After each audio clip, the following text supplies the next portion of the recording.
And we're live. Hello, welcome to Media Studies. I'm James Brown. We're live. It's Black Friday. Kickback time. Sabby Reyes Kulkarni is back with me, James Brown. How you doing, Sabby? I am very, very, very well. I cannot think of a more enjoyable activity. This is one of my favorite days of the year. And What? yeah, Why? not for Black Friday. I love the day after the major holidays. Thanksgiving is one of my favorite holidays, but I absolutely love the day after Thanksgiving and Christmas because they're relaxing. Oh, But interesting. but you can afford to do that when you don't have a real job. So Ah, listen. Well, look, it's a blessing and a curse, right? To like you end up like your job is so you write. I think you edit too, right? Or Uh, I was doing some audio editing for The Spectator, which was really really fun gig, but I don't do that anymore. but you are your world is just way more malleable than most of ours. Yeah, so is my bank account. Fair. Or less, no, my less malleable than yours because you actually have money in yours. So, Yeah. but But that's the choice. That's the choice. This is, I've always felt that way. This is what I've. It's a choice. It's not. I don't consider myself like working poor or anything like that, or bitch about it because it's entirely something I've brought on myself. yeah, look, we make our choices and it is what it is. So, you know, so Sabi, what's on your mind? Well, I just what I love, just to finish telling you, I mean, I just love, typically this day and the day after Christmas are relaxed unless you go to a fucking department store and you want to deal with stampedes of stressed out people, which is like, this is the most fun I can think of activity other than like reading a book and listening to a music or opening like a box set or something or watching a slow documentary. That is the least fun. Um, but other than that, I mean, man, there's a lot that's happened since we last did this. Man, it going all of it would be like we'd be here till next Friday. No, it'd be like having too much Thanksgiving mashed potatoes until your stomach hurts. Yeah. So, where should we begin? um, by the way, I love your Al Jazeera, James Brown's version of Al Jazeera looking logo.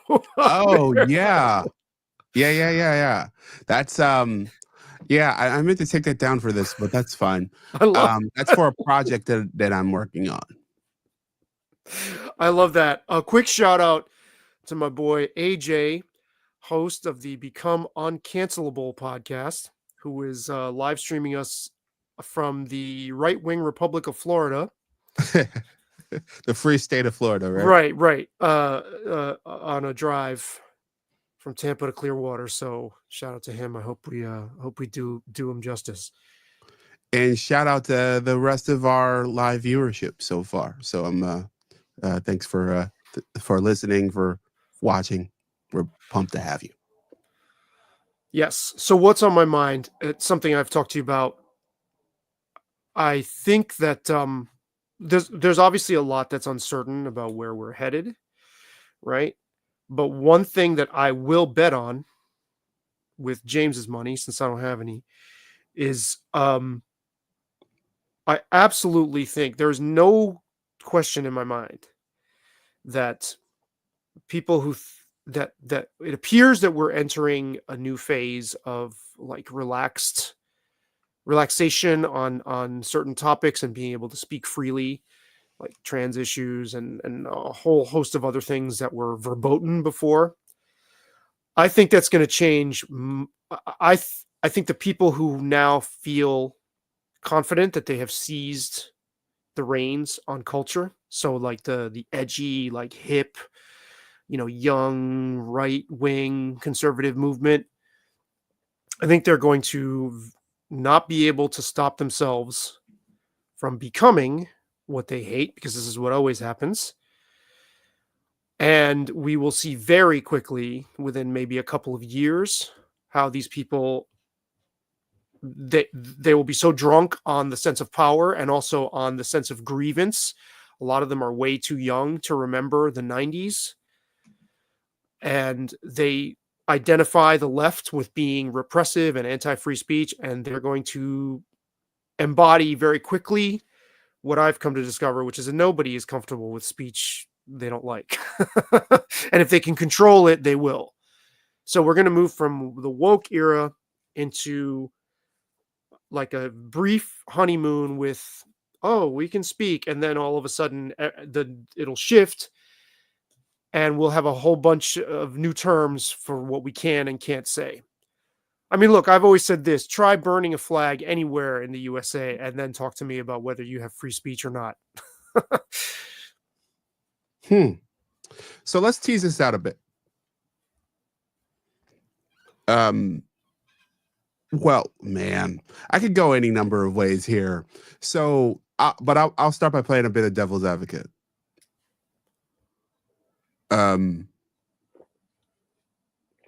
Are you presupposing that essentially the quote unquote new regime, the Trump 2.0 re-election, and the MAGA land that sort of has swept into consciousness across America, John Jones doing the Trump dance after retaining his title, and players doing that, and the quivering in their boots of MSNBC and company and journalists across the world, and people we know and such. Yeah, true. And many others. Are you presupposing that this is a transformational moment, that this is sort of something that will last more than a 4-year term? It certainly feels that way. It certainly feels that way. It's early to say, but it does feel like the dam has broken. It feels like there's a sense of empowerment to just drop the muzzle. And people are so fed up. I am so fed up, and I'm not even anything close to a Trumper or MAGA or any. I'm not. I don't even identify as right wing or conservative. That the sense that we have been slowly, slow dripped into complying with saying things that are patently fucking insane. I think it's like a spell has been broken. So whatever, it just so happens that Trump is a personality type who breaks things, and who's crude, and who just shoots from the hip and says whatever. I separate what's happening culturally from what he is politically, even though they're obviously connected, right? It just so happens he's the fucking car with a bomb strapped to it that just was sent into the lobby of a building in neutral gear, and right. I don't think people are going to want to give this up again, not so soon, not after 12 years of having our jaws wired shut. Does that answer your question? But Sabby, I mean, there's an obvious flaw in your logic there. Mm-hmm. He was president for 4 of those 12 years. Right. The culture is in a different spot. So time has moved since then, obviously. And the people who were screaming at us that this was the worst thing in the world, this is the worst thing in the world, their foothold in the culture has been drastically diminished. They've been undressed, right?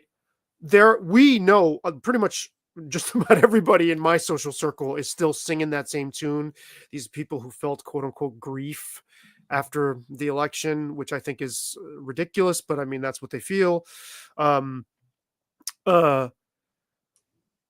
There's still tons of people that I'm surrounded by, and certainly in my field, who music journalism, who are still on that, but I think the culture has moved off of it. The broadcast platforms that were hammering us every day during Trump's first term, they've just lost their credit, like everything. They've lost their market share, everything, their audience. So the people who were quiet, the silent majority, I guess, who were grumbling through the first Trump presidency, you can fucking taste it in the air. Like something has broken. Like this is a regime change culturally. Okay, so that all right. So those two tides, right? So there's the political tide, Mm-hmm. and there is the cultural tide. So what?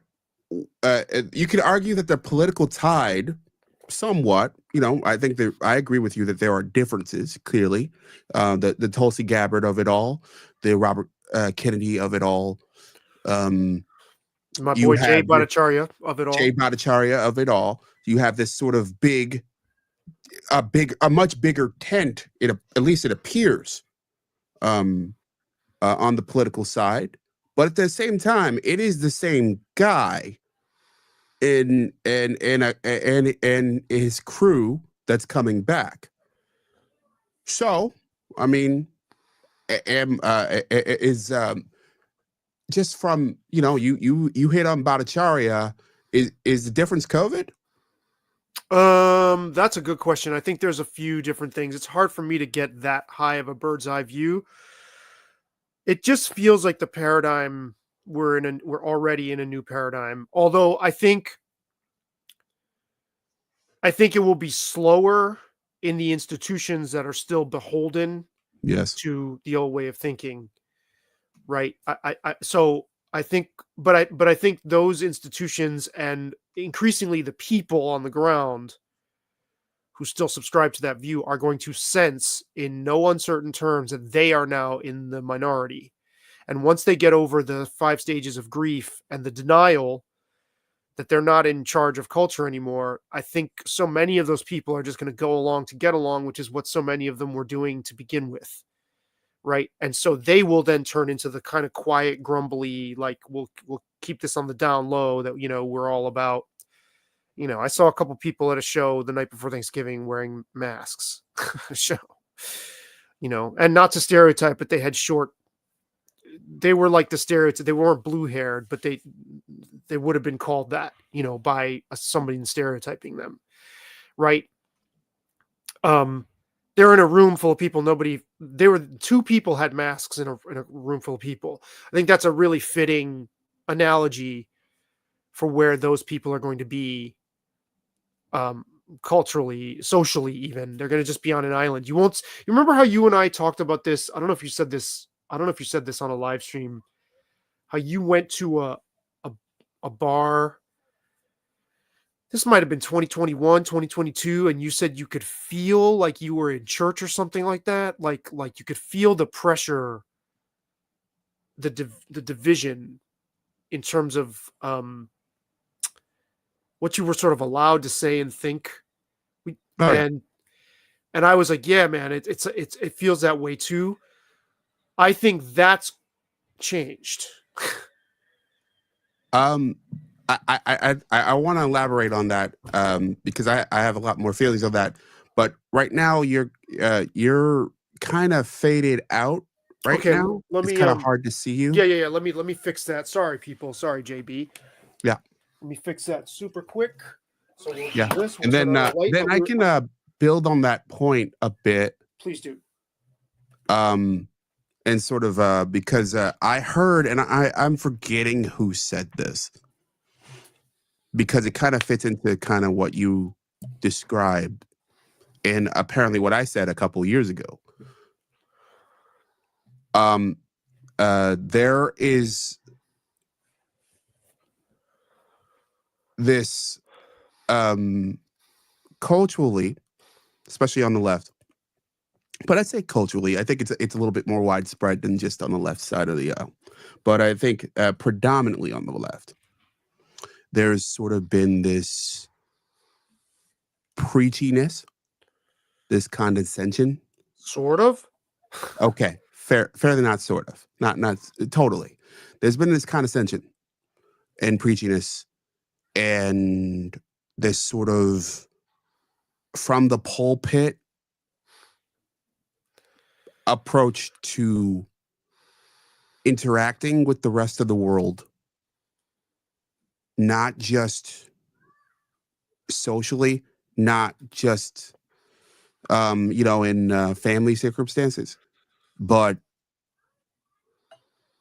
in just about every major institution in the country. Hmm.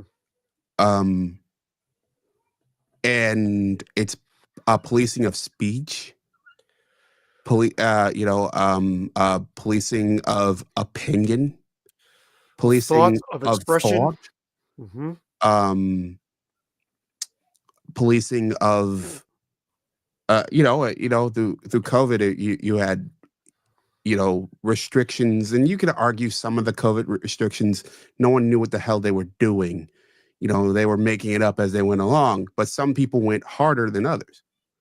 And we haven't had a full on discussion about what did it, at least not nationally. It's been happening, in pockets and online and among mostly among critics, but not among the people who imposed it. And there were similar approaches even before. I mean, if you look at it from, stepping back in terms of race in the Summer of Love and Black Lives Matter, in terms of you touched on trans issues and even agree this immigration stuff. It's sort of, you can't. There was this. It was almost like everything was treated kind of like everything politically went and socially went to this most extreme place where if you had an opinion that was different, not even necessarily extreme, but just different, you in terms of your workplace, you were there's been countless descriptions of struggle sessions.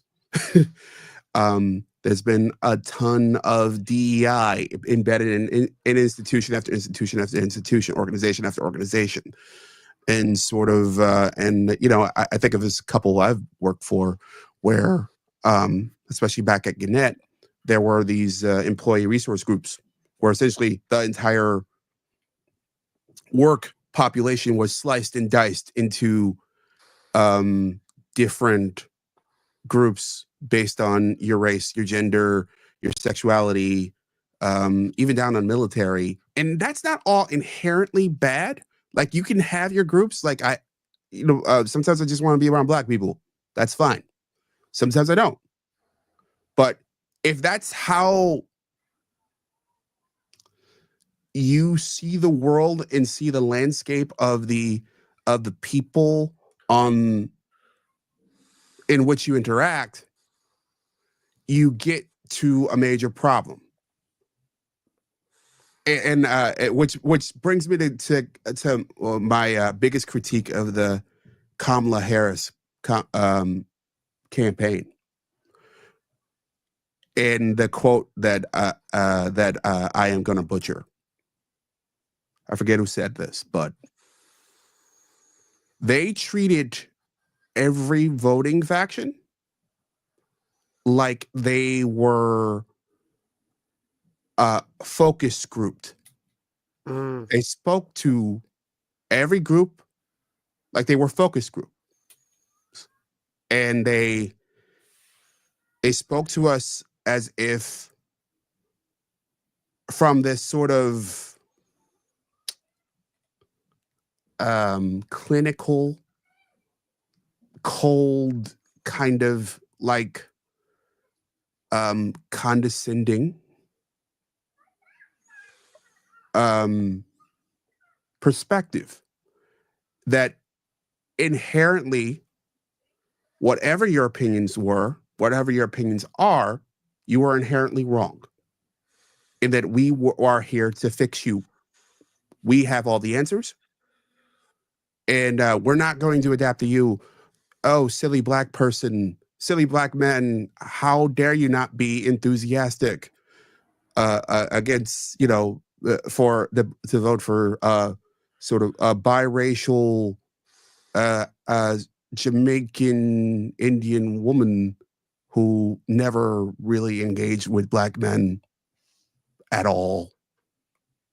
You mean as a candidate? Or as a candidate and in political office. Right. Really, when she would go on, I mean, if you listen to her on the Breakfast Club, which comes up often in our conversations here, because it really does play a big role in the discourse among Black America.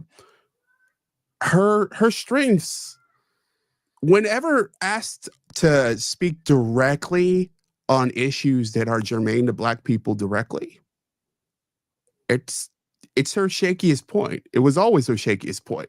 Why? Because I don't know if she feels comfortable speaking on it, because she's not African American. Right. She's Jamaican and Indian. There is a difference. Yes. And I think that speaks to how she treated all of the voting blocks. It was like, you are a woman. You care about abortion. I'm going to protect it. I'm going to stop it. By the way, you can't care about anything else. That those other things don't matter because you care about this. Mm-hmm. So there was sort of this like, hey, I'm going to pat you on the head. I'm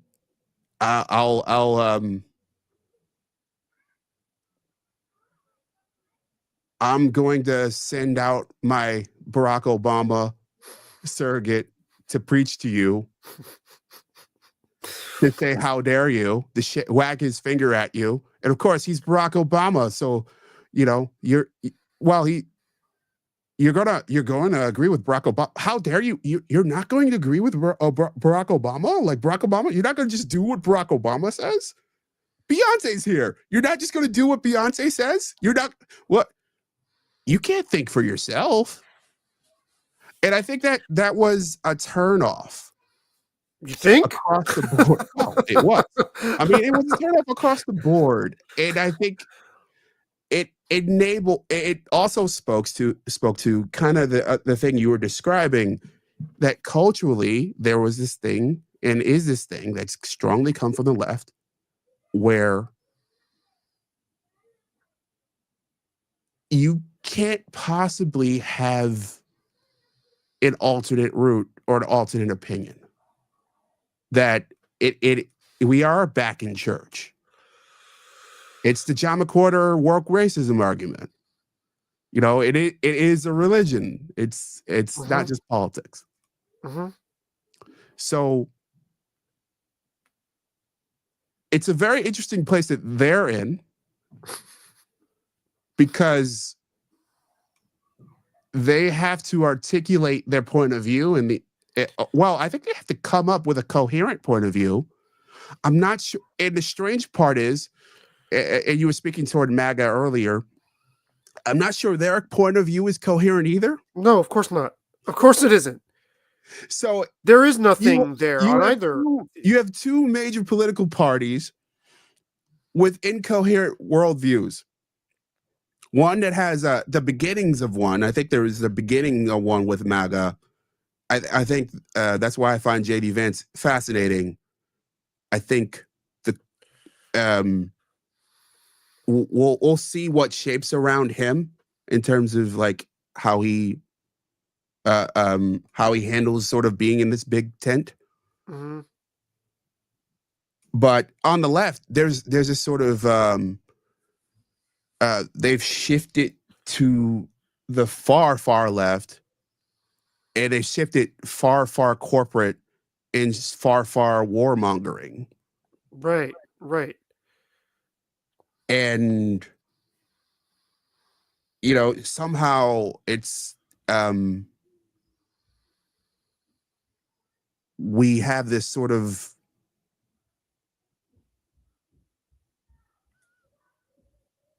mishmash of sort of extremist point of views that are in total control of politics, at least on that side. And on the right, I think there is sort of a mix of this sort of kitchen table,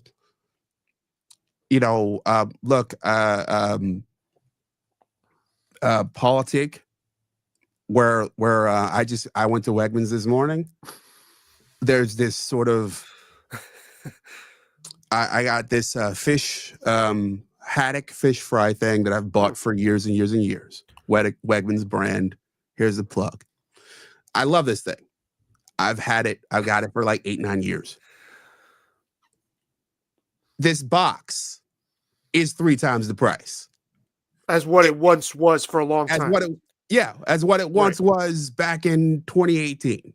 Well, okay, so we should say Wegmans is the greatest supermarket in the universe. It is. Douglas Adams would have put it in the fucking Hitchhiker's Guide if it had existed back then, or satirized it or something. I mean, there's things about it that should not be applauded. I think, the way they, I don't know if price gouging is the right word for what they do, but they set the market in a way they dominate. But anyway, but overall, that's why they've been able to expand southward from here, and they even have a store in New York now, which I've heard is a huge hit. Yeah. Oh yeah. But they for years and years had roasted chickens that you could just buy a roasted chicken for $5, and that went up to twice the price right after COVID, or maybe during COVID. And I used to grab, the one year I hosted Thanksgiving, I just grabbed a couple of those and, made some veggies and stuff like that. And it was, one of the most awesome Thanksgivings. But yeah, this is a lot of what you're talking about. It was a huge,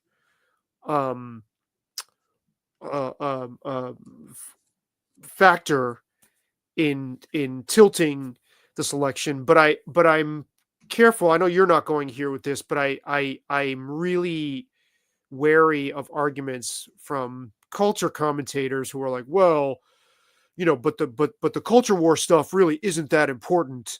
It's really people, they're voting from what, where they're hit in their wallet, and that is a form of invalidating all of the sentiment against this, because people have been gaslit for over a fucking decade, and the spell has broken. It's both. Sure, but the fact that there's a concrete material concern with inflation does not negate. And I know you're not saying this, but in this conversation, people separate these two things. It's that on top of being fucking just blindfolded with this incredible and this psychological abuse. Well, look, I think the greatest example of where those worldview overlap is where what Kamala Harris, by the way, demanding us pronounce her name differently for the first time and forever, but okay, Kamala Harris and Joe Biden, the argument on the economy. All right. I have a daily commentary podcast for anybody listening, jaysbrowntv.substack.com. I've written about this over the last couple of years, over and over again. The underlying statistics of our economy are shaky. They've been shaky for a while, and we have figured out, a way to avoid recession technically. Although you very often, a recession happens when it's almost over. All right, but okay, we've avoided it. Our prices are up. It's harder to find jobs. Job listings dropped mid-year. They're widely reported, not James Brown making things up. There's wide reports on this. All right. Um, and the economy is tighter, and you feel it. All right. We were told time and time again for 4 years, oh, greatest economy ever. Everything's fine. Well, and Like, that how dare Biden you? inherited that from Trump. Sorry to cut you Yeah, off, but well, I agree. Trump certainly plays a role in this, and that's one of the weird parts, and I'll certainly get to it. But I think the argument that I think the Democrats all latched on uncritically, which was like that hey, the economy is perfect, it's fine, everything's awesome, the stock market's up, therefore your life is awesome, and no, those haddock fillets didn't triple in price, or they may have tripled in price, but you can handle it now. Doesn't matter, and it shouldn't matter to you because you can handle it now. Yeah. So well, and and her campaign message was joy. well, that's yeah. Joyful Warriors. The fuck. I My favorite mean, part. yeah. How much more or less did you enjoy the haddock from paying 3 times as much? Because all the best things in life are free or stolen. Uh, well, just a teeny bit more. Just a teeny bit. Okay, okay, okay. Um, yeah, look, this is like I was saying that I wasn't saying it is true that uh, Biden inherited the economy from Trump, but that rebuttal, that automatic, knee jerk, uncritical, like mindless talking point that I've heard people spit up, people I know, not just pundits. Mhm. It's like, well, look, it's been a truism of politics that whatever administration happens to be in office when there's inflation, they get punished at the polls. Why should this be an exception? Right? Like why should the mechanics of voting not apply to your candidate? I mean, Because that's even the savvy, isn't it obvious? Isn't it oh, obvious? because he's a threat to democracy. Bec- y- Worse, he's Existential Hitler. threat. Yes, He's a literal Hitler. fascist. Right. And I think that was part of the problem as well. It was like, hey, this guy was in charge what 4 years ago? Like what are you talking about? Like and I think when it's the boy who cried wolf. You're overusing these extreme terms over and over again. That's why Trump's weakest campaign move was calling Kamala a socialist. Mm-hmm. All right. You're going to the extreme all the time. If you go to the extreme all the time, the extreme no longer feels extreme. So you're using this tactic, this fascist. And by the way, the most confident and strongest speech I heard Kamala give was right before the election, where she at night, I forget where she was, where she called Donald Trump a fascist. That was the strongest I saw her, and most assertive and confident she appeared. So I think she believes it, but it's like when you use that term over and over again, it loses power. Well, and also when you're the fucking pot calling the kettle black. Well, that's the whole I other mean, thing. how dare Democrats, I'm talking about the establishment, even have the word fascist cross their lips ever? Just the audacity that takes, given their how corporatized the party is.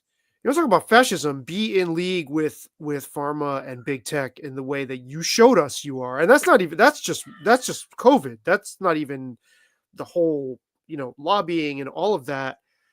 I mean, God, it's just so disgusting. And listen, I can't stand Trump and don't think he's the answer.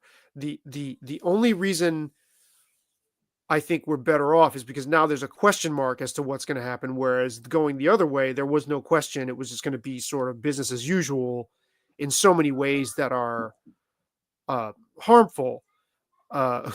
Trump is a wild card. I don't mean to trivialize it. It's like there's no plan, or I don't even think he has an agenda in the sense that people project onto him this sort of game plan of self-interest. I think he's way too impulsive to even like hold his attention on a subject for more than 5 minutes, much less be playing 5D chess.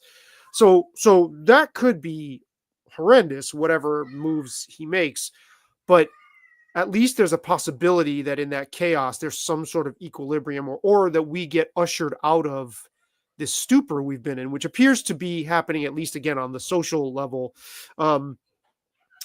The other thing that I think is an underreported story is it me, or did he sound much more reasonable in his campaign? Like much less, did he tone down his rhetoric at all in terms of saying attacking things towards people? And I think in some ways there was a sort of a line of demarcation from what I saw after the shooting, where things got toned down a little. I'd say overall, I probably that deserves some more analysis, though. Before I say with certainty, I think there is a bigger theme. Going back to what I said a bit ago, that he's normal now. And what do I you mean know, he's normal now? meaning like we're used to him. The guy has been, I mean, omnipresent in politics since what, 2012, 2014? Like, so it's like we kind of, while yes, he is a wild card. He did randomly fire people. He did go on Twitter at I think 3 a.m. one during his former presidency, and said and randomly mentioned Sweden, and like something horrible happened in Sweden, but didn't explain it. He did call Kim Jong Un Little Rocket Man. He's, look, he's gonna be random as fuck in some ways, but I think we're used to it. And I know that's kind of, some of the worst nightmares of, when you spend some time with MSNBC, as I do with our various news networks, as part of my ongoing, unending study of media. This is your life work. Yeah. What you see in here is sort of like, oh my God, we normalized them. What the hell? What did you think was going to happen? Well, I mean, yes, of course they did. What they thought was going to happen was the American people saw the world like they do. And I know I sent you, I believe I sent you, I don't know if I sent you this one, but I've been working on a weekly column idea. And there's this phrase that I've been using, and I over and over, called the narrow and the infinite. And to explain what's happened with media, small media like us and big media like a place like MSNBC. What's happened is the perspectives and the point of view and the central ideas have gotten increasingly narrower and increasingly infinite.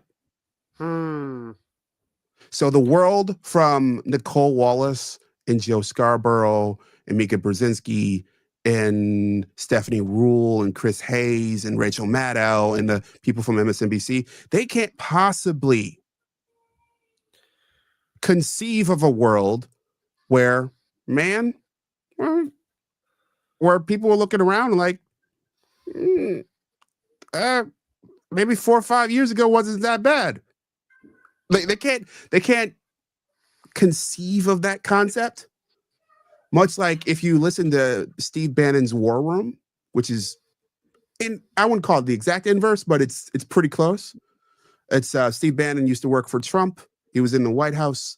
He's got this show that he does like 6 hours a day, and he has MAGA politicians on from all over the place.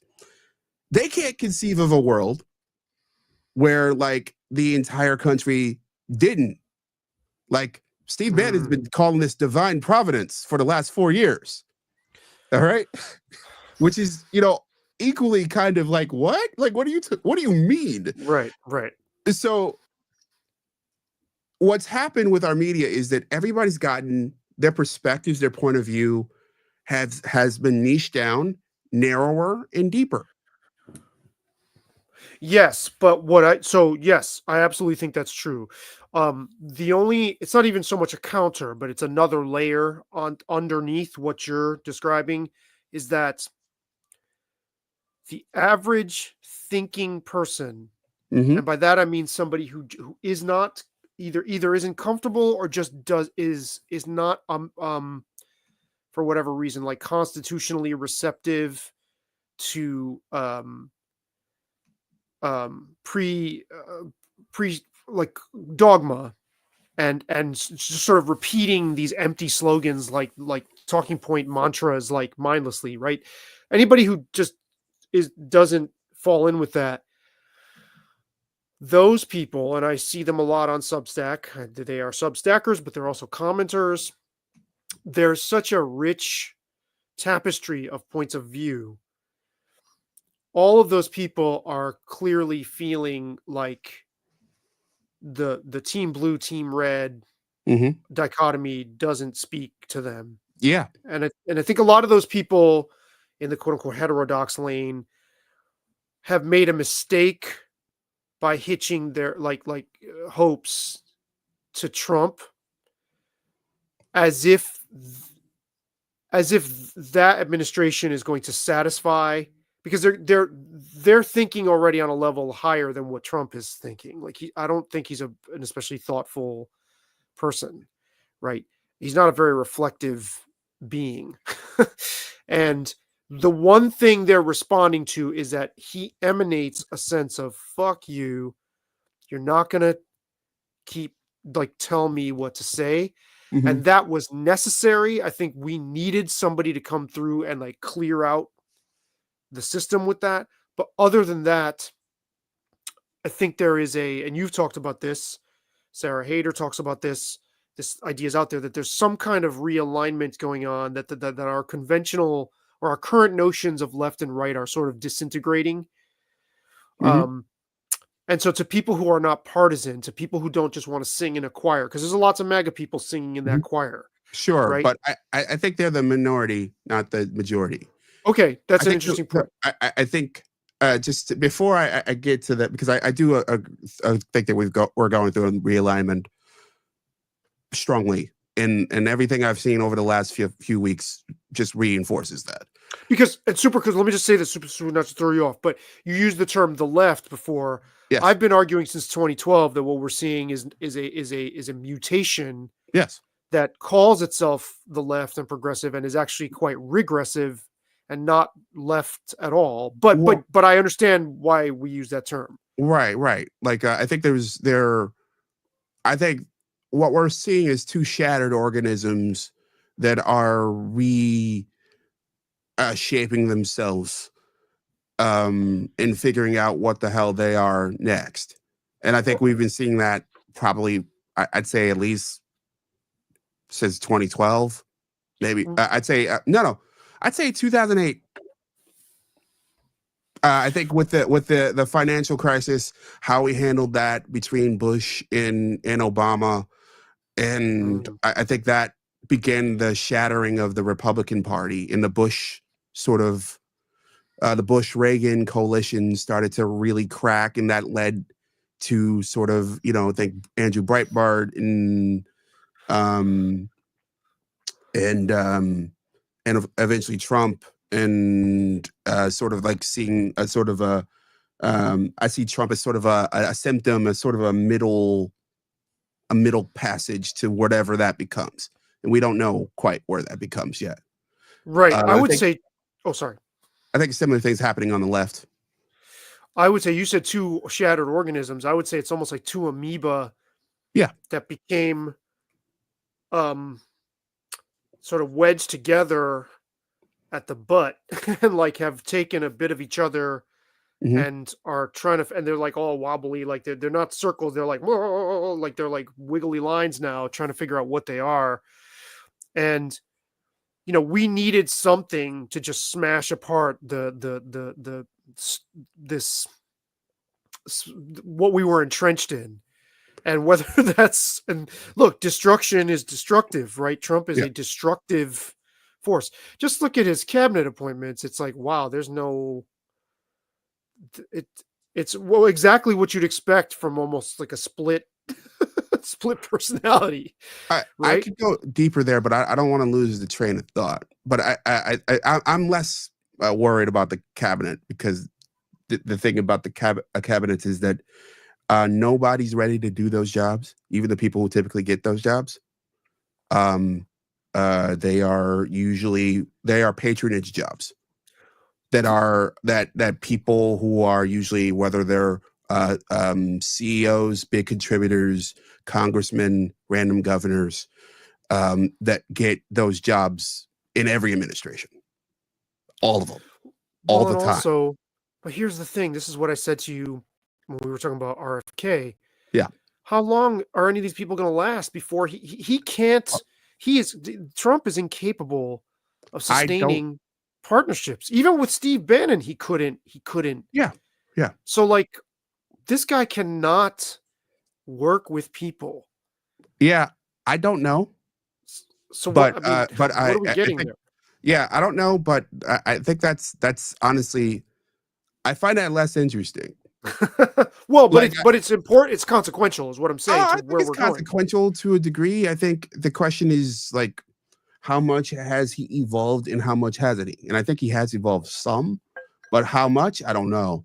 And I don't think we will know until sometime next year.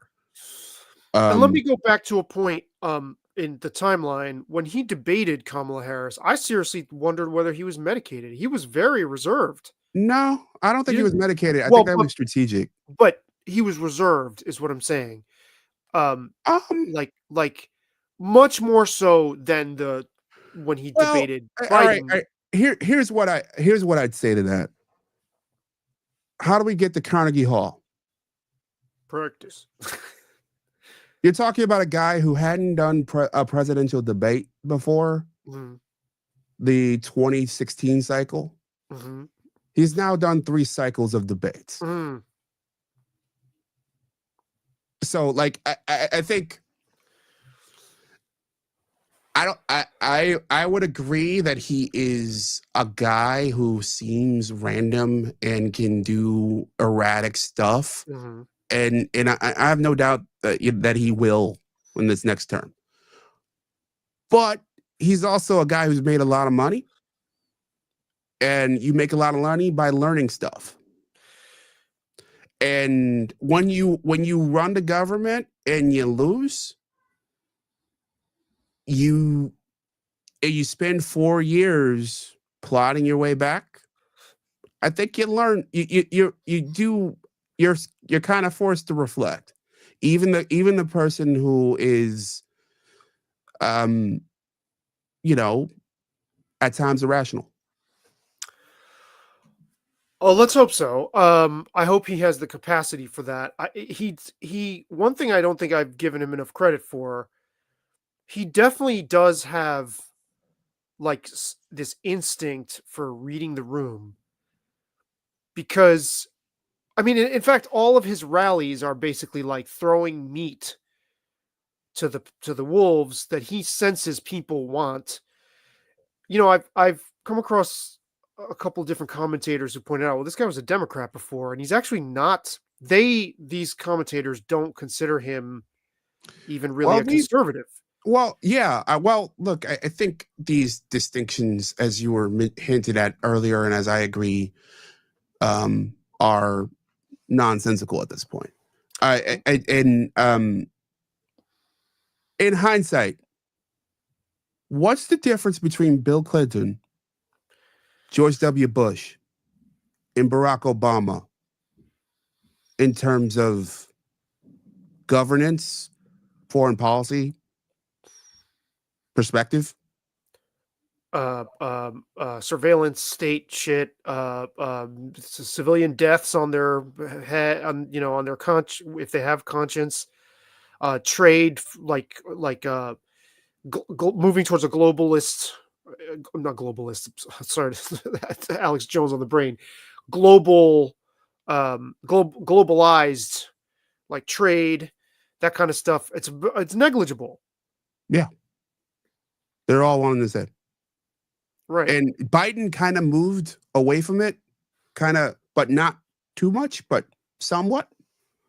I think Kamala Harris was a kind of a move back toward it, hence why she was gallivanting with the Cheneys. You know, Mhm. like it's kind of it is one sort of neoliberal sort of blob, to use a term I've heard a lot. I think they are essentially from the same uniparty. I agree. I think that's absolutely true. You could argue that maybe the country needs it. Maybe. I mean, that's an argument. I could probably, steel man that. Maybe the country needs the uniparty. Is that what you're saying? You could argue Yeah, that? you can make the argument. Yeah, it'd be an interesting argument. Yeah, the argument would be something like, well, these are all people who, Barack Obama aside, really, but remember he was put next to a guy who was the longest one of the longest serving senators ever, in Biden. But these are all people who are creatures of the system, and our system needs creatures of the system in order to manage the system. That would be the argument. Yeah, there's a reason why when you hire a football coach, you hire somebody who's been a coordinator, and a quarterbacks coach, or a defensive line coach or something that has a deep understanding of the organism that they are put in charge of. Right. That's the argument, for like a George W. Bush figure, for a Bill Clinton like figure, for Hillary Clinton, for Kamala Harris. That's an argument for it. For you need, in order to keep this train on track. And by the way, baked into that argument is that where that train is going is a good thing. Is it? And the fascinating thing about the Trump phenomena is I think you had a lot of Americans say, I'm not sure I like where this train is going. Right. I want to go somewhere else. Right. So let's dynamite the tracks and get on the Trump train that sprouts wings like a dragon, and like, who the fuck knows where we're ending up, the land of make believe or something.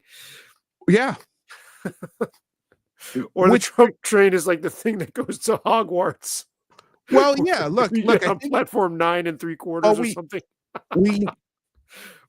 Which is where Bernie Sanders comes into this conversation. All right, because if you look on the left, who was the most potent figure in the last few elections that nearly derailed the train ride?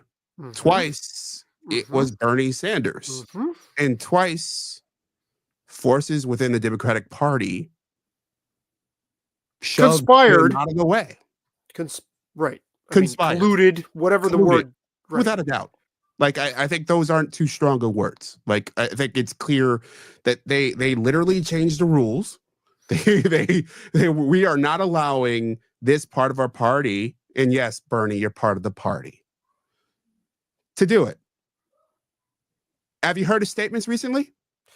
I don't want to, because I think they'd be too conciliatory. No. Oh, no. I heard he said the American people, I saw where he said the American people have the right to be angry. Yes. I saw that. And then Nancy Pelosi, what's that? He sounds pissed off. Yeah, or like he knows what to say to curry favor with the public. Maybe. Nancy Pelosi basically she rebuffed him, but she also I think she's irrelevant. Yes, but it was a gesture from the party establishment. It wasn't just rebuffing. It was almost like, you're out of turn, motherfucker. That's what the tone I got from her. Because Like, there sit back is a down. move. Put your glasses back on is kind of what she sounded like to me. Yes. If you want to throw hands at James Brown, I'm sorry, you're a goner. Yes. She rebuffed him. She stunned him, is what it sounded like. Did. That's what she was trying to. She flexed on his ass. She did. I think if the Democrats were to plot their comeback, there needs to be someone who buys into that ideology. Someone who can articulate that they are truly something different. Or an other Trump meltdown. Okay, so I've floated this to you before. Because, hold on, before you go. Because right now, if you look at the last 3 general elections, you vote for someone, not against someone, right? Mm-hmm. The Democrats had all structured their elections strategy about voting against someone. And if you add COVID to the equation, any president who loses 500,000 Americans, you're a dead man walking. Right. Right. I think any incumbent you put in that circumstance loses. You could be freaking JFK. Like you're going to lose that circumstance. Or FDR. Yeah, you could be FDR. Right. You're going to lose that circumstance. All right. So the Democratic Party's we're talking 12 years of, hey, vote against this person. We're not that. He's so bad. Orange man bad, basically. You need someone to explain who you are. Well, they had it. And they cut themselves off at the knees on purpose. And I don't necessarily want to delve into this too much, but it's just a rhetorical question that I've wondered for a long time. What if they don't want to win? I don't believe that. You don't think it's possible? Because no. What else explains? You see, you, and I think rightfully point out that institutions make idiotic decisions just as by definition of what they are. I don't know, man. Some of these decisions just seem like they are trying. Like, you brought up football. Mm-hmm. We've watched games before where the decisions, you're just like, man, you're fucking trying to give this game away. Almost not that I'm saying that the fix is in, but when watching football, but like, you're just like, man, how can you be so? There's so many decisions here, even on just Kamala's campaign or this latest election alone. It's like, what the fuck are you thinking? If you really wanted to win, how could you do this, right? And you're just attributing it to institutional, not just that, hubris and incompetence. Yes, but that plus this narrow, infinite theory of mine, their worldview, their plausible, their internal logic of the way the world works has narrowed. And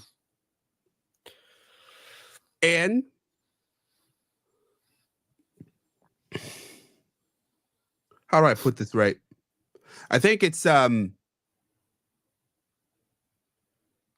they couldn't plausibly believe that any way they go wouldn't work the way they wanted it to. Okay. And secondly, they got high on their own supply.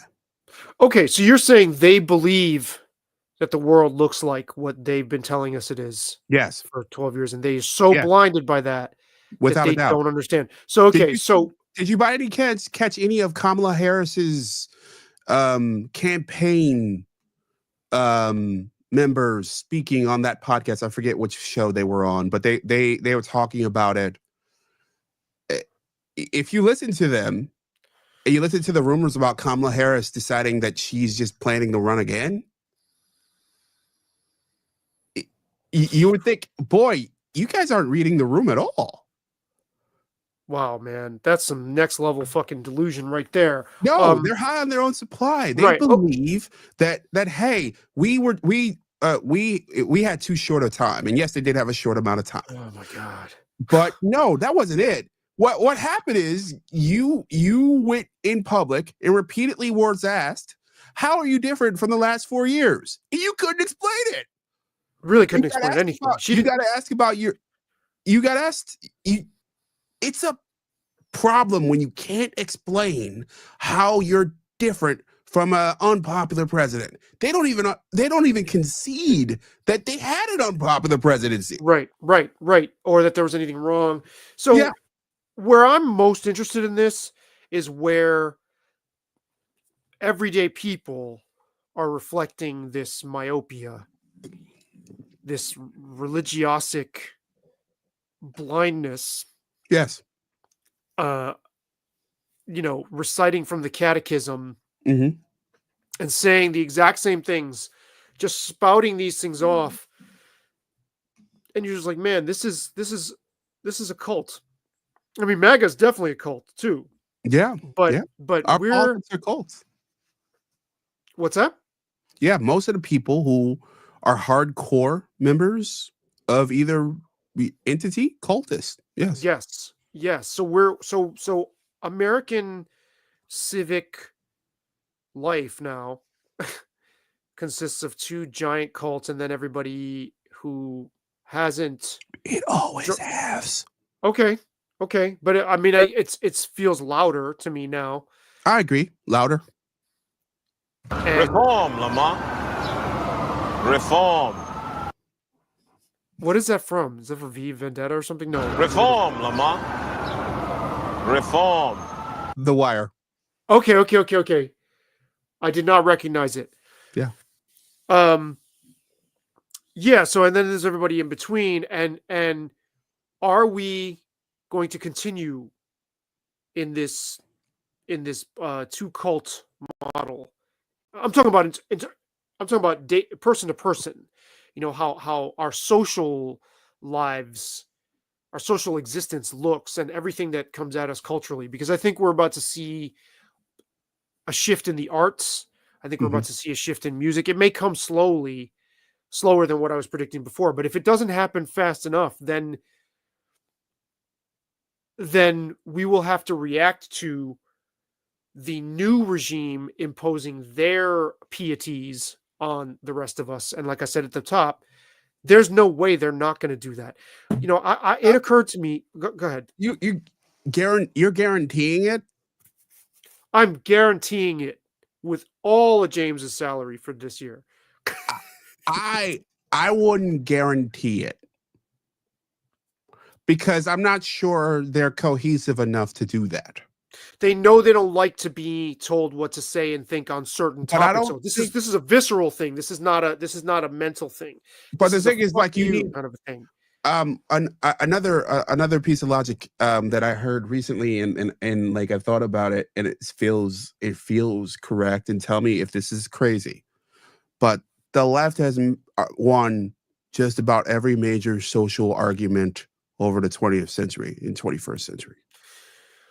You mean by one? You mean by defining where we go culturally, socially, and really up until the Dobbs decision on Roe v. Wade, politically. I'm so glad you brought that up. How has that happened, considering how the majority of the country feels?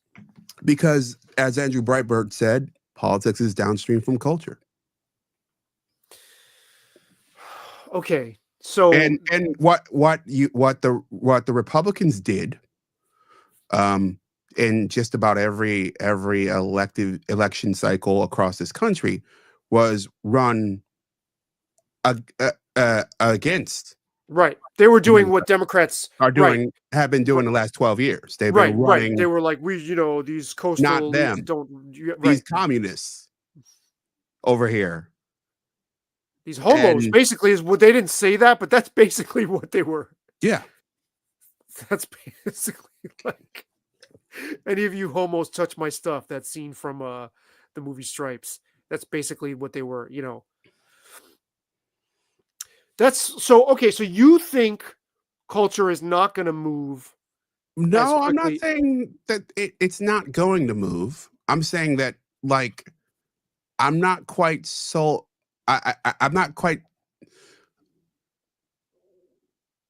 I think we're due for a transformative moment. Um, you know, we've talked about Strauss-Howe theory. You can look at the Great Wave, David Hackett Fisher. You can even Carol Quigley. You know, Tragedy and Hope. Yeah, I I'm have not it familiar. behind I'm me. only familiar with how, but yeah, Yeah, but like you can argue that we're due for a societal transition. It happens roughly every 80 years. It happens across cultures where the right dominates, and then culturally, yes, I'm not saying when I say the right dominates, I'm not saying they have every presidency and they win every battle. What I'm saying is that the long arc of history leans toward them. And then what happens is we have these usually cataclysm of some sort, and then it kind of flips back. So you could argue that, yeah, maybe, you know, we kind of have a kind of a flip culturally. And then if so, sure, then I can see your scenario playing out. But the thing is, like, in order for that to happen, we need sort of a uniting moment in a more fractured society, which is kind of hard to imagine. That's very interesting. Yeah, no, that's a fascinating perspective. Here's what I will propose. It's not an answer to everything you're laying out because that it's I don't know. You're having a hard time imagining that. I don't know that society has ever been this fractured, right? Mhm, To the point it is now. So, although history rhymes, as you mhm. know, we like to say, um, what are the circumstances that we're in that make this moment unique and potentially going to play out in a unique way, or what is going to be unique about it versus what's going to resonate with previous cycles, right? And that's very hard to predict. But there's one thought that came to me. So you've got this like rising like wave of, you know, Bridget Phetasy talked about this, that right now the right has cachet and the right has like a cool factor that she's never felt that way before. I don't know whether that's true or not, but that's what she's saying, right? And a lot of the energy of young people, or particularly young men, towards what they identify as conservative values, there's just been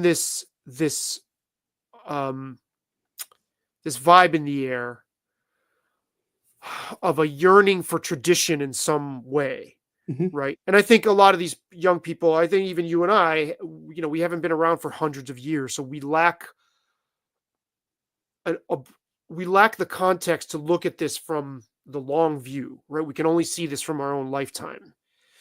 Um, but there's a lot of this energy towards something needs to be restored, some sort of vague family values.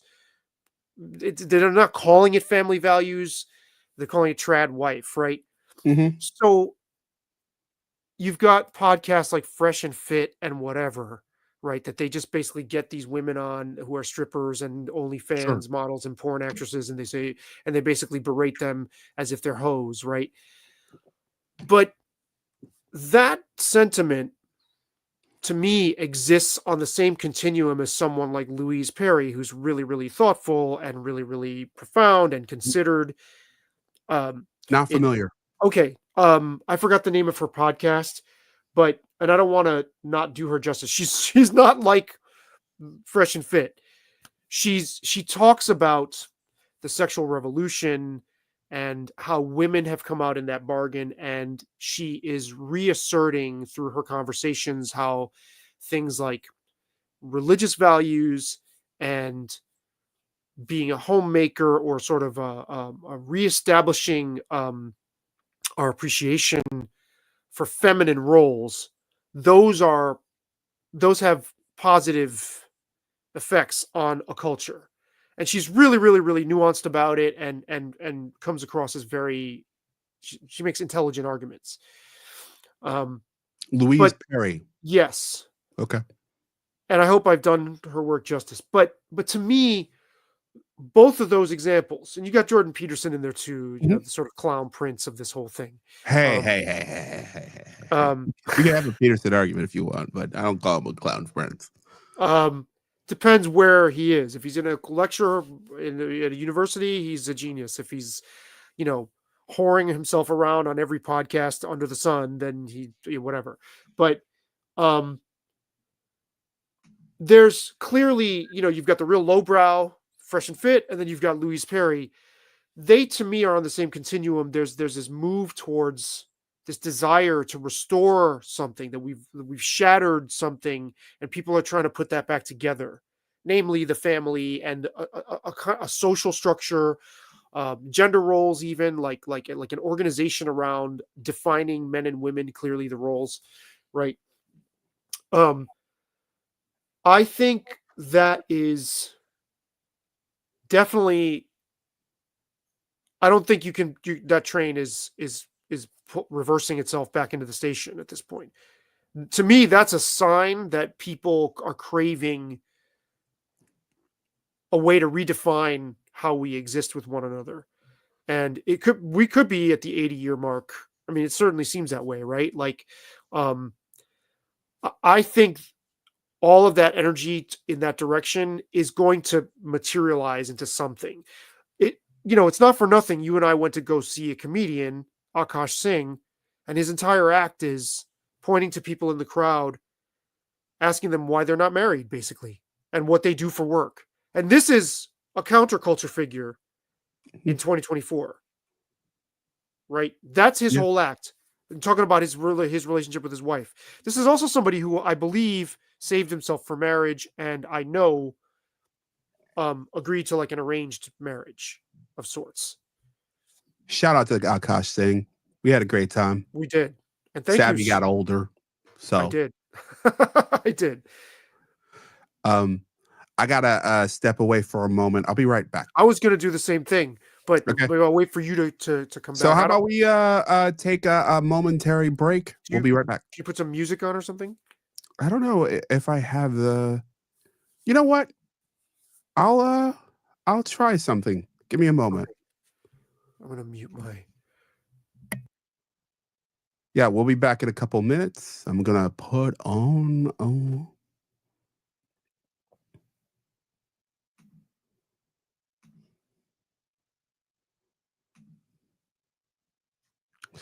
Loaded.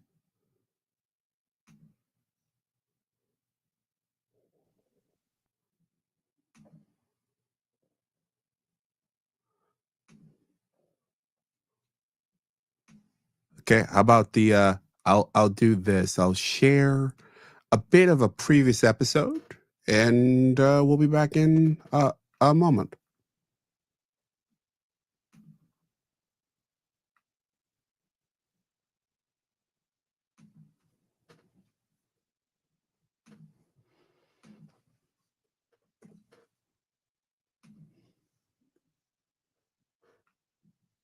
Mm-hmm.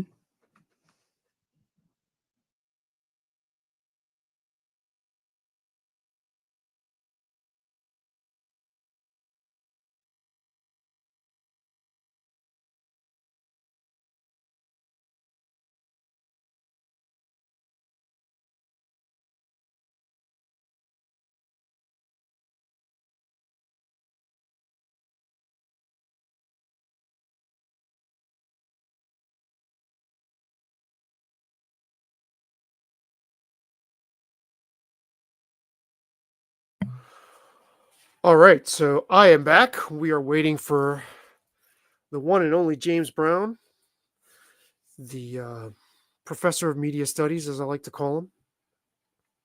And I'm not going to say much. We'll just wait for James to return. It's really difficult to speak off the top of your head into a camera. As anyone who tries it, well, I mean, I guess if you have a knack for it, it's not that difficult. But I find it very, very, very challenging. But yeah, thanks for watching to those watching, and happy belated Thanksgiving. I have to remember to ask James about Thanksgiving, and we started off at the top talking about that. But for those who might not know, most of the time I've known James, he's not super big on holidays. Oh, he's back. Well, I will try my best to remember to bring this back up in the flow later. Can you hear me now? I can. I was telling whoever's watching that for most of the time I've known you, you haven't been too big on holidays, and I forgot to ask you about Thanksgiving more generally, but I'll save that for later. Not to Okay. So us I wanted to build off your idea there, and I think Akash speaks to this. Mhm. But I think there's I got two parts of me about the argument of sort of moving toward a more,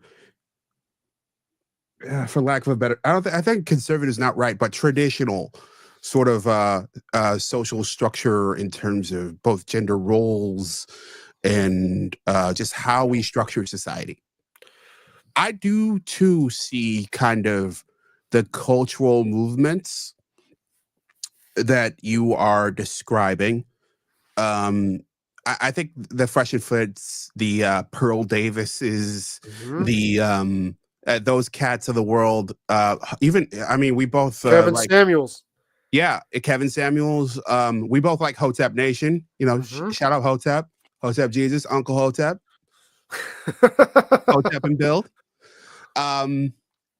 Like, yes, when you look at all those cats, they all kind of have this sort of traditional family kind of bent in their perspective, and they're ruminating and they're growing and they're interesting. But when I look at previous societies or different points in societies where we saw a flip, there's usually a uniting element of called technology. There's usually whether some technological innovation that actually brings us together and affects how we see the world, whether it was TV, um, uh, and newspapers, that shapes our mutual perspective. Our technology isn't going in that direction anytime soon. Hell no. In fact, what's happening with our society in this show right now between us is a great example of it. Like I said, narrow and infinite. Like we're being sliced and diced further. And when you look around the corner, what's being developed, what we know of, is customized technology for the individual. So basically, the way our algorithms reflect our wants and needs and what these companies know about our habits and our and everything we put into our phones, we're going to, I think, see customized movies, TV shows, news articles for the individual. So the uniting force that kind of shoved us into like the 1950s America and shaped the 60s counterculture, and 70s sort of utter chaos, and then even back into Reagan's Morning in America, that kind of like, we're not going to see it in technology. I don't think we're going to depend on media for it. It would have to happen kind of, and this is the argument for it. And it would have to happen kind of the way this Trump situation has played out, where we're going to look at our media, and in this piece I'm working on, I quote the guy that you hate to be compared to, Klosterman, Chuck Klosterman. He was just on the BS Report. Yeah, And aptly titled BS Report. Yeah, the Bill Simmons podcast. Let me quote word for word what he told Simmons, because I don't want to get it wrong, because I think this is utterly fascinating and utterly true. I'll reserve judgment until I hear it. I won't take your word for it. All right, let's see. Let me get it here.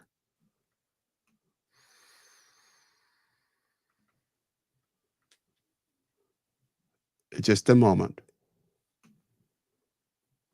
Well, you've got me thinking for sure. Yeah. Klosterman said, I'm beginning to believe that I now have the creeping suspicion. I now have the creeping suspicion that engagement with media distances ourselves from reality. That the more information I take in, the less I understand the world. My perception of the world is being shaped by things that don't really know what's happening. He continued, I don't know what's happening in the world. I have to accept the idea that what's happening, that I have no idea what's happening, because I don't. I'm saying this from a position of vulnerability. I'm not saying this from a position of outrage. I'm saying this from a position of vulnerability.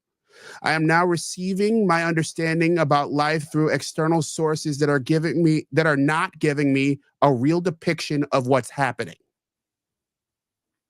He's absolutely right. Yeah, but where the fuck you been? Yes, I mean, this is not news.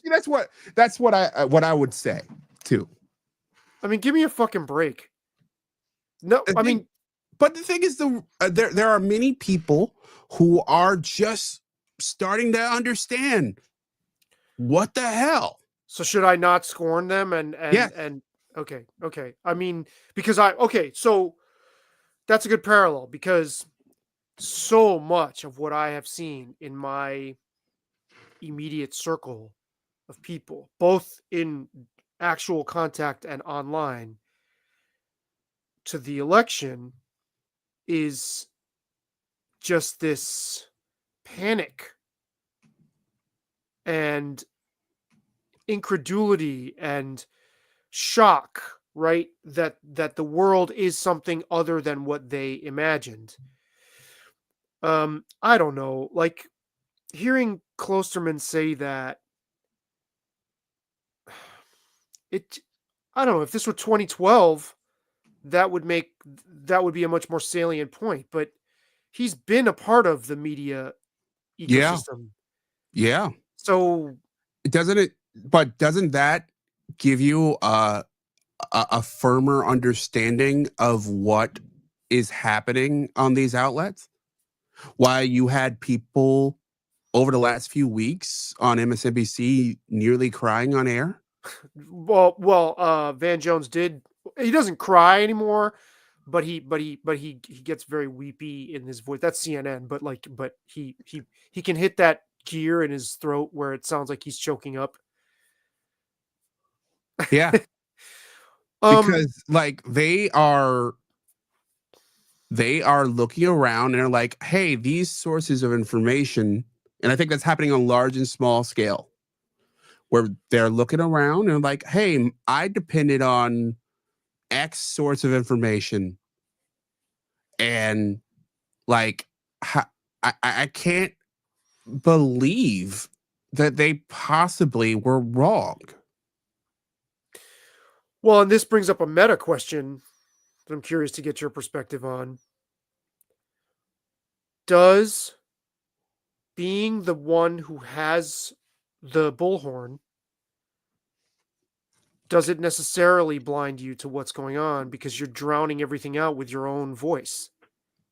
And whether you were the old school print media, whether you're someone in this new media landscape that's just got a very large platform, how do you avoid missing the full picture? Because if you're busy telling people what it is, And Klosterman's a victim of his own success. If Yeah. what he's describing is sincere, which I don't have any reason to think it isn't, but his whole brand has been to tell people, like, to paint a picture of what's happened, which is why I've always been so averse to his work, because to me it's just fantasism. It's like, how can you say that art and culture are playing out in this way so definitively with such certainty, right? That's his whole fucking brand, is just spinning yarn. So of course he's like, well, I don't know where I'm getting my information isn't that from. what you just did though? I mean, you just said that with utter certainty that the MAGA world order was going to play out as them sort of being dictatorial about culture in a way that honestly I find unbelievable, because they're not coherent. Okay, so what I said at the beginning was I'm not getting defensive, you're getting defensive. No, what I said at the beginning was, there are a lot of questions that I have that are impossible for me to predict because I can't get a bird's eye view. But the one thing that I will bet everything on is my money, not yours. Right. That people who suddenly feel like they have power and they have deposed other people, that they have an axe to grind against, that they feel vindicated and vengeful, are going to turn into the thing they deposed, the thing they hate, because this is what happens every time in history. That's the one part that I'm certain about, that they are going to let it get to their heads. Okay. Chuck Klosterman, his entire brand is breaking down the arts and events in culture, filtered through his lens as if that's the truth, and a bunch of gullible, dumb fucks lap it up. We could, hey. And that's a lot of my friends who love this. A lot of my dumb fuck. Yeah, I hate it. No, well, I mean, look, that's a lot of my friends who love his shit. I love his shit. Okay, all right. But you see what he does, right? He even tried to strain the Malaysian airliner that disappeared. He said while talking to Bill Simmons, yeah, because a culture critic like me, we look for angles. It's like, yeah, that's what you do, is fucking manufacture a way to view something. No. You speak for yourself. Not every me. Every journalist all the time is looking for an angle. No, they look for a unique angle from their worldview. Let me try and explain the distinction. Shapes the angles that they're looking for, including you. No, let me try and explain the distinction. He is contriving, looking for a neato, gee whiz, this is unique take on something. Most of us just observe what we think is happening, and obviously it's filtered through our own biases, but we're like, oh, here's where I think the gears are turning. He's looking specifically. He's like a musician. I gotta have a unique sound. No, just fucking play the guitar, and you'll if you're true to yourself, you'll eventually have a unique sound. No. He's looking for a unique sound, and then repackaging stuff through. Get the fuck out of here with that. I think his argument would be something to the effect of, I am doing what you're saying. What is wrong with you? What is wrong with me? Or what is wrong with him?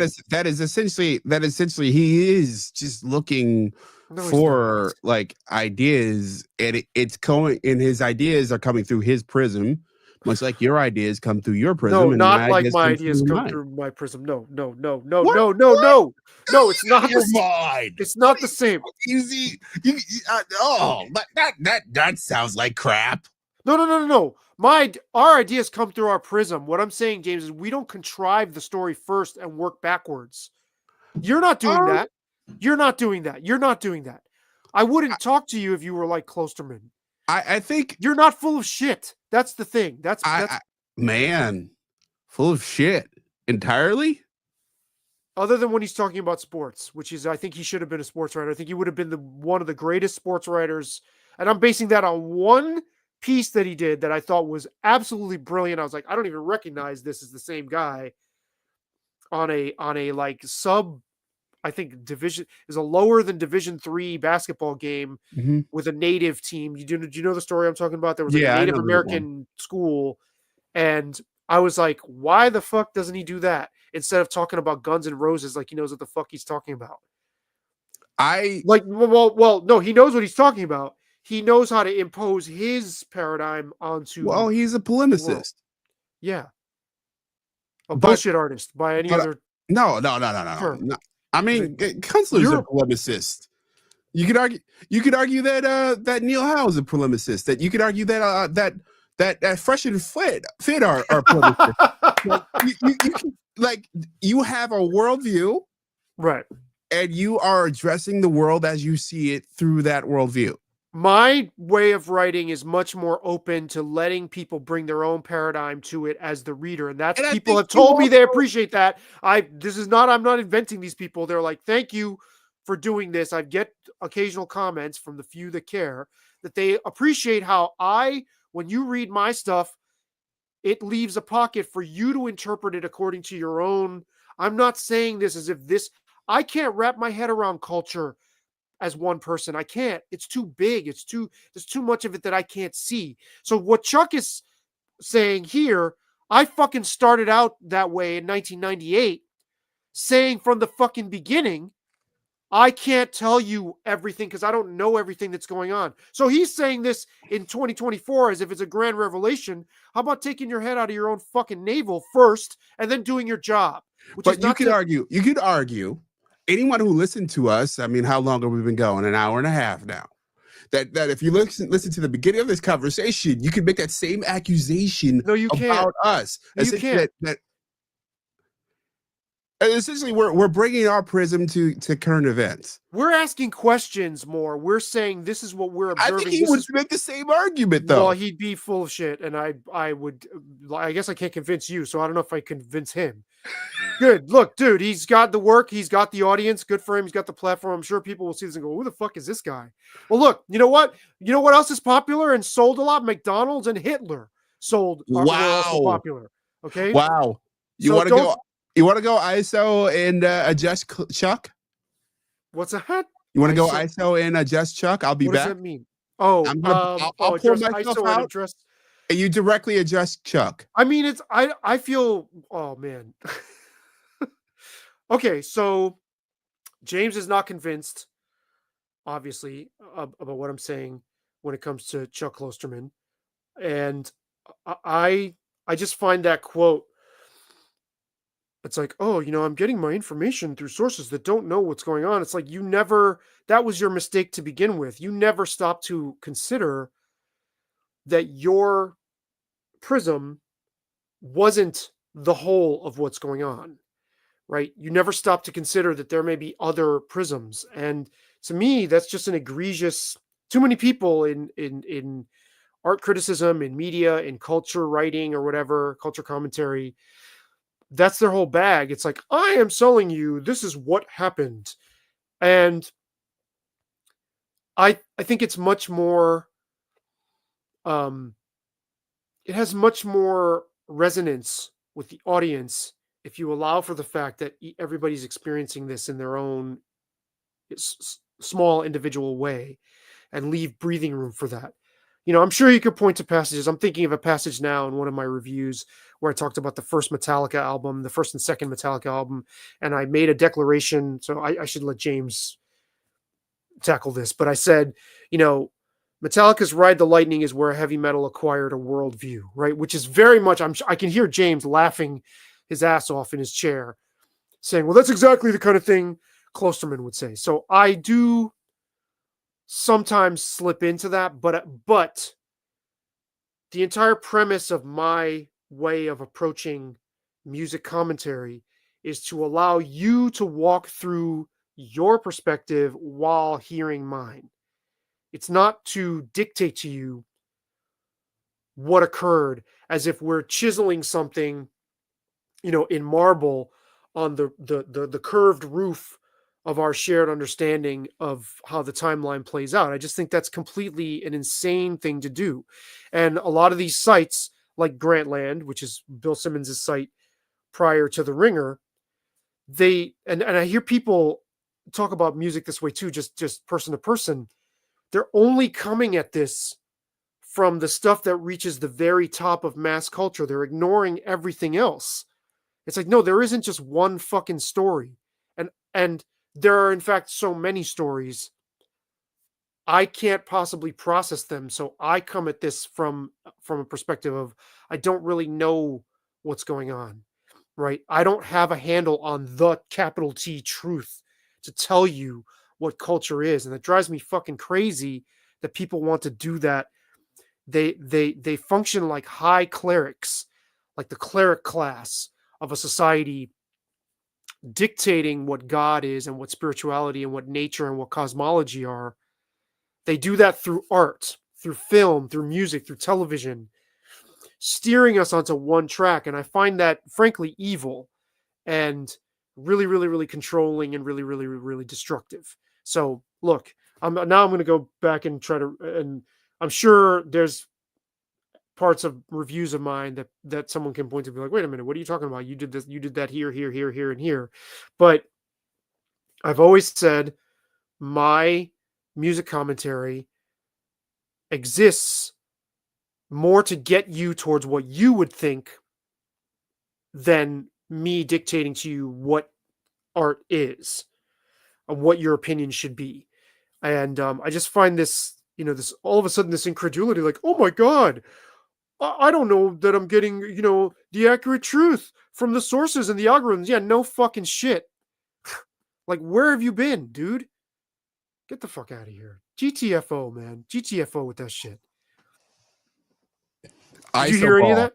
ISO ball. And I was like, well, I don't know whether I can talk. That was some ISO ball. You were draining threes. You were driving to the rim, slam dunking.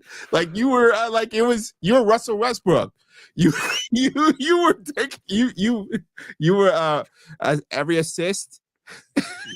Can you believe I said at the beginning, I don't know if I can talk straight like that whole time? I still can't believe what you said years ago, that you thought you could not do this now. Like it was obvious from the moment I met you, man. Yeah. So okay. So I pointed something out there that I think you're going to have a field day with. I think you're going to have a lot of fun. Yeah. So everything I said about Chuck Klosterman and how music, arts commentators, culture commentators, music critics should not paint the roof of the Sistine Chapel for all of us to go, oh, that's what happened when Seinfeld was out. Oh, that's what happened when, whatever, cultural milestones, that we don't all, like, having our understanding of culture dictated to us by high clerics, like these high priests. To me, I called it evil. But look, in my review of Metallica's first two albums, when they reissued them in 2016 or something, I said a line in that review: Metallica's Ride the Lightning is where heavy metal acquired a worldview. Mm-hmm. So that's the kind of thing that you would say, well, how is that different than what Chuck Klosterman is saying? Yeah. How is it? It's not. I think isolated as one line or maybe one review, it maybe doesn't appear that way. But in the totality of the things that I have been trying to communicate to people, there is a difference in intention. There's another review, actually the review that I'm the most proud of. It's just the last paragraph, or one of my pieces of writing that I'm the most proud of is the last paragraph of a recent Weezer album. And if you don't mind, I could read it to you because it's super short. Okay, go ahead. And you tell me whether you think, actually, I'll do it off my phone. Okay. You tell me whether you think I'm guilty of the same thing. And I'm sure I already know what your answer is going to be, but this is fun. Weezer.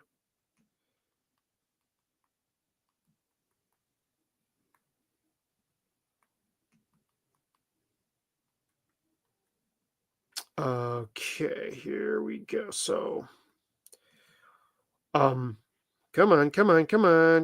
Here we go. Okay, so it's just this last paragraph that I for some reason, when I think of my writing, this is like the paragraph that comes up the most.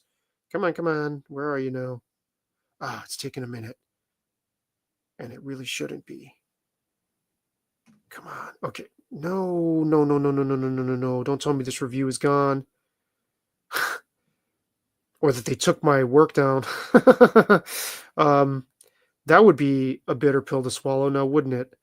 Yeah. Well, summarize the idea. Well, I'm just going to try to find it because it's more elegant. Yeah, but instead of just waiting to find it, I mean, if you can't find it, like, just summarize the idea. So I'm trying. I know this review is still up. It has to be. I don't think they took down my. Here we go. The album is specific date. Here it is. Okay, so, all right.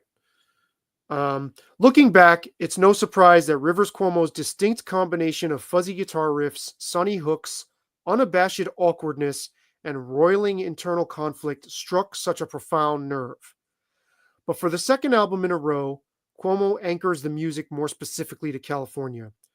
Sure, that's worked for scores of artists in the past, but a crucial part of Weezer's appeal was that you could believe they came out of any garage on any tree-lined cul-de-sac in any suburban zip code in America.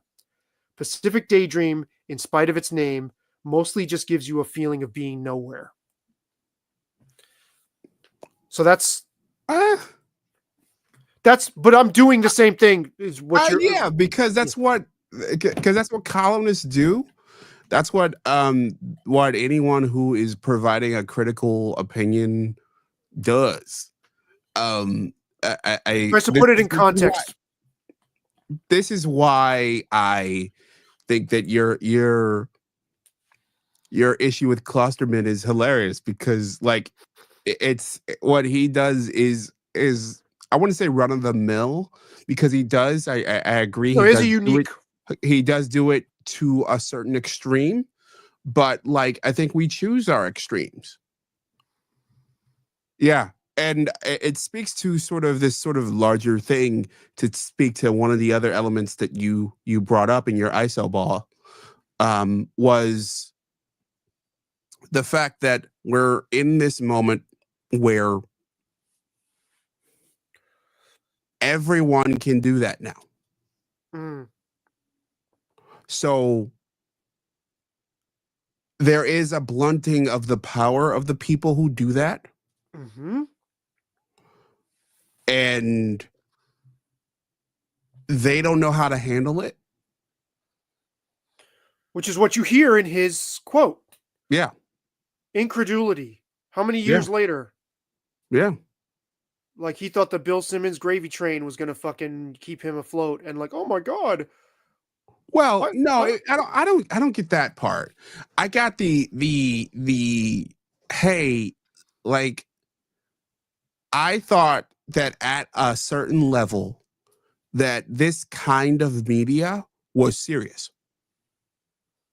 And it gets back to that, really, that there was an amazing quote from Charlemagne the God, if I could find a clip, I would find it. Maybe I'll look for it. But where Charlemagne was talking about Joe Biden and Kamala Harris right after the election, and he said that, hey, they're sort of just accepting that Trump won. They just said he was Hitler. Mm-hmm. He's not the only one to say that, but yes. How much of this was just politics? Like, just sort of this amazement that, hey, that politicians exaggerate. that all of them, and I mean all of them, and I may need to go on the iso ball on this one, but all of them exaggerate. All of them kind of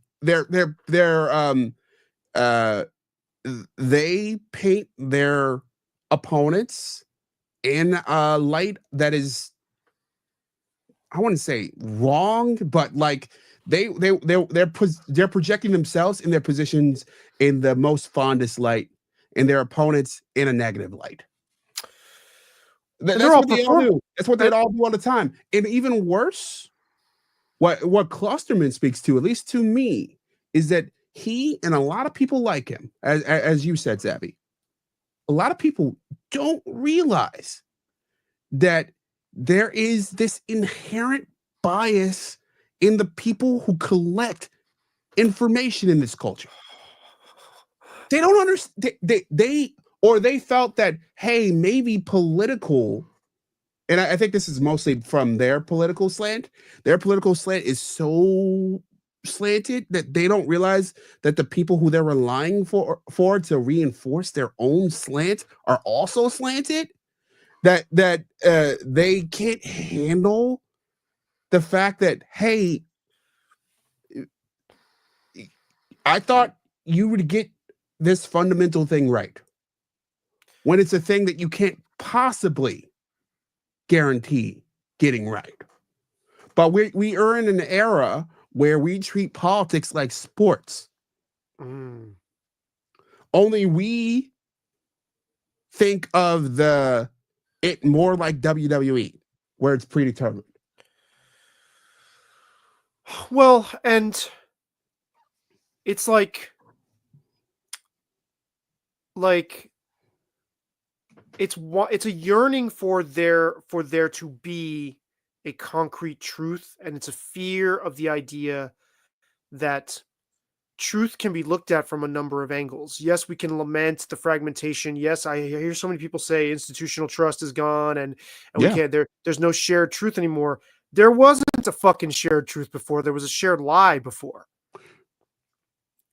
I agree and disagree. I think there was a shared narrative.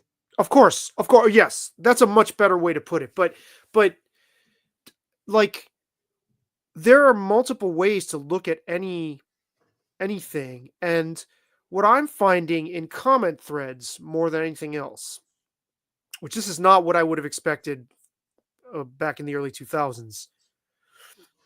I'm just seeing so much sharing of valid, interesting perspectives and counterpoint between people. So the fans of these Substacks and YouTubes will engage each other.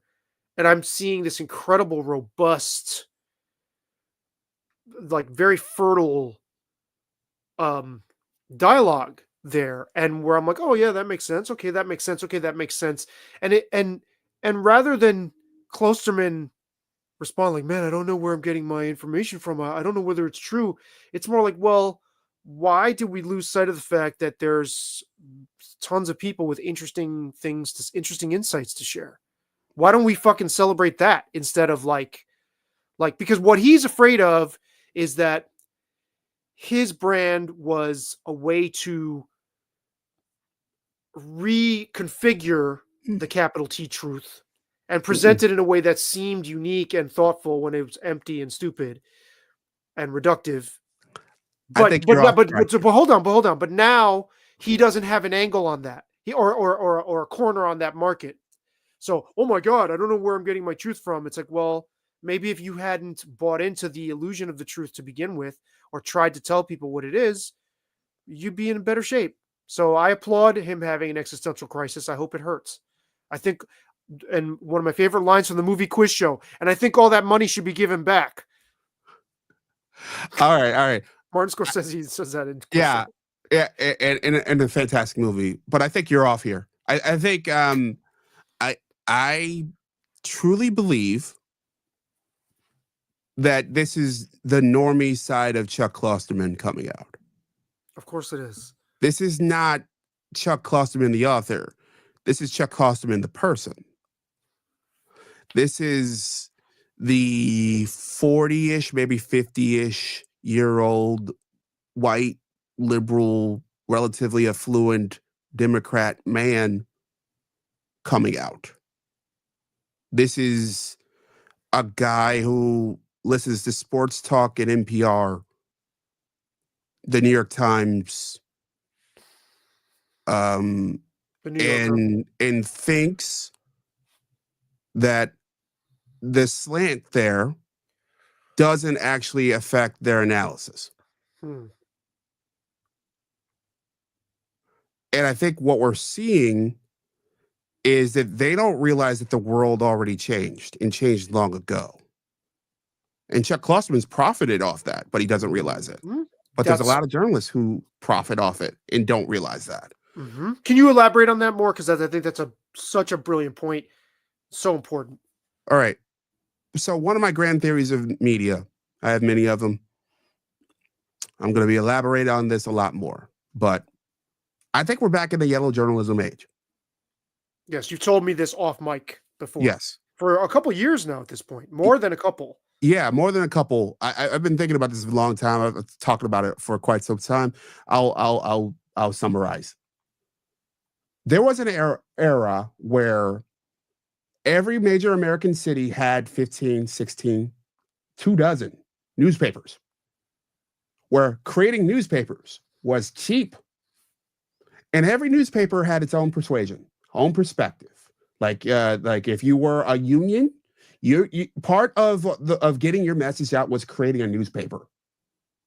And they were all sold in the same places. They were all, there wasn't the Times was next to the New York Sun, was in next to all sorts of New York papers. Broadsides, they were called, weren't they? Absolutely, yes. So we had, that's why, and you see in political parties had their own papers. Here in Rochester, we have the Democrat and Chronicle because it was a Democratic paper. There are some markets where there's still Republican in the title of these newspapers. That goes back to its party affiliation way back when. This all went away because of a number of things: economics, consolidation, technology changes. We saw radio and TV take a bigger chunk of things. And over time, things shift. And we shifted away from the era where there was a paper for every political opinion and persuasion. We're back. And we've been back for a while. We saw this with websites and blogs. It's always existed to a certain degree with like newsletters and that kind of culture. But websites, blogs, email newsletters, all that has been growing over the last 25 years or so. And what's happened is they've all been nibbling at the model of business for these bigger outlets. And what's happened is if you had any idea that was sort of out of the mainstream or perspective, if you're Bari Weiss of all people, who look, I think she's done some really good work, but the fact that Bari Weiss is sort of like drummed out of the New York Times is kind of insane, or would have been 10 years ago or 15 years ago. But no, not today, because these outlets, these little outlets, whether they're the free press like Bari Weiss or something smaller like jamesbrowntv.substack.com or feedbackdef.substack.com, these smaller outlets have reshaped how these larger outlets work and how they go about getting their audience and go about paying. They're now audience-centered. They are subscription services. They don't profit strongly on advertising like they used to. There are problems that come with this. Among those problems is that they are caught in audience capture. If you're the New York Times and you have your 8 million subscribers or so, you are trying to get the 9 millionth. And in order to do that, you want people who are like the subscribers you already have. So what you do is you craft your approach to those audiences' wants and needs, their feelings. You are getting narrower in your perspective.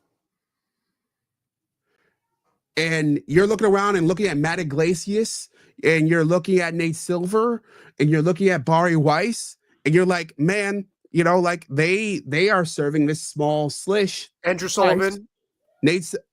Andrew Sullivan's a great example. One of the earlier versions of this. And obviously he's a current one too, but that's who also got ousted from the conservative media sphere. Yeah. It's happening all over. I am picking on the Times, but it's happening across the board. I think what's happening on the conservative side is a bit more interesting just because they had less of a home, fewer homes.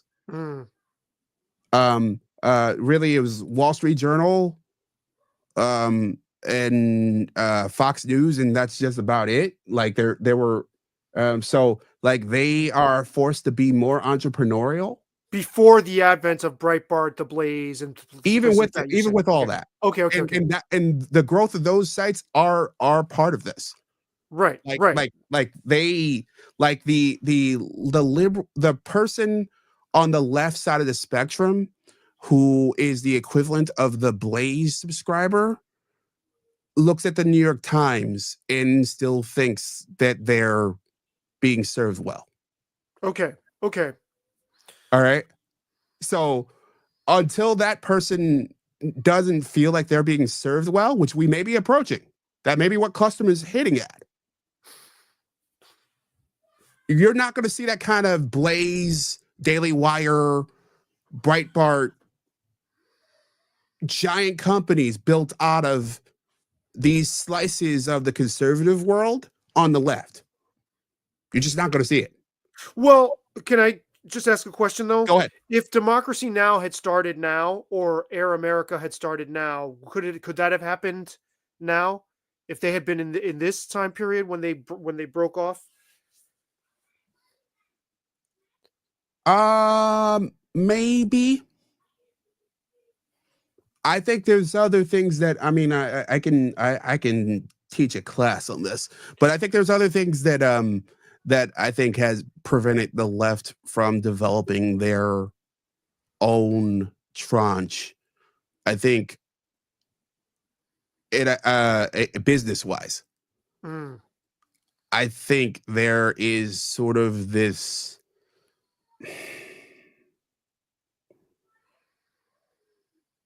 it's the thing we were speaking toward earlier, the sort of preaching to the audience, but not adapting to the audience. So maybe a newfangled version of Democracy Now! Could do that, where let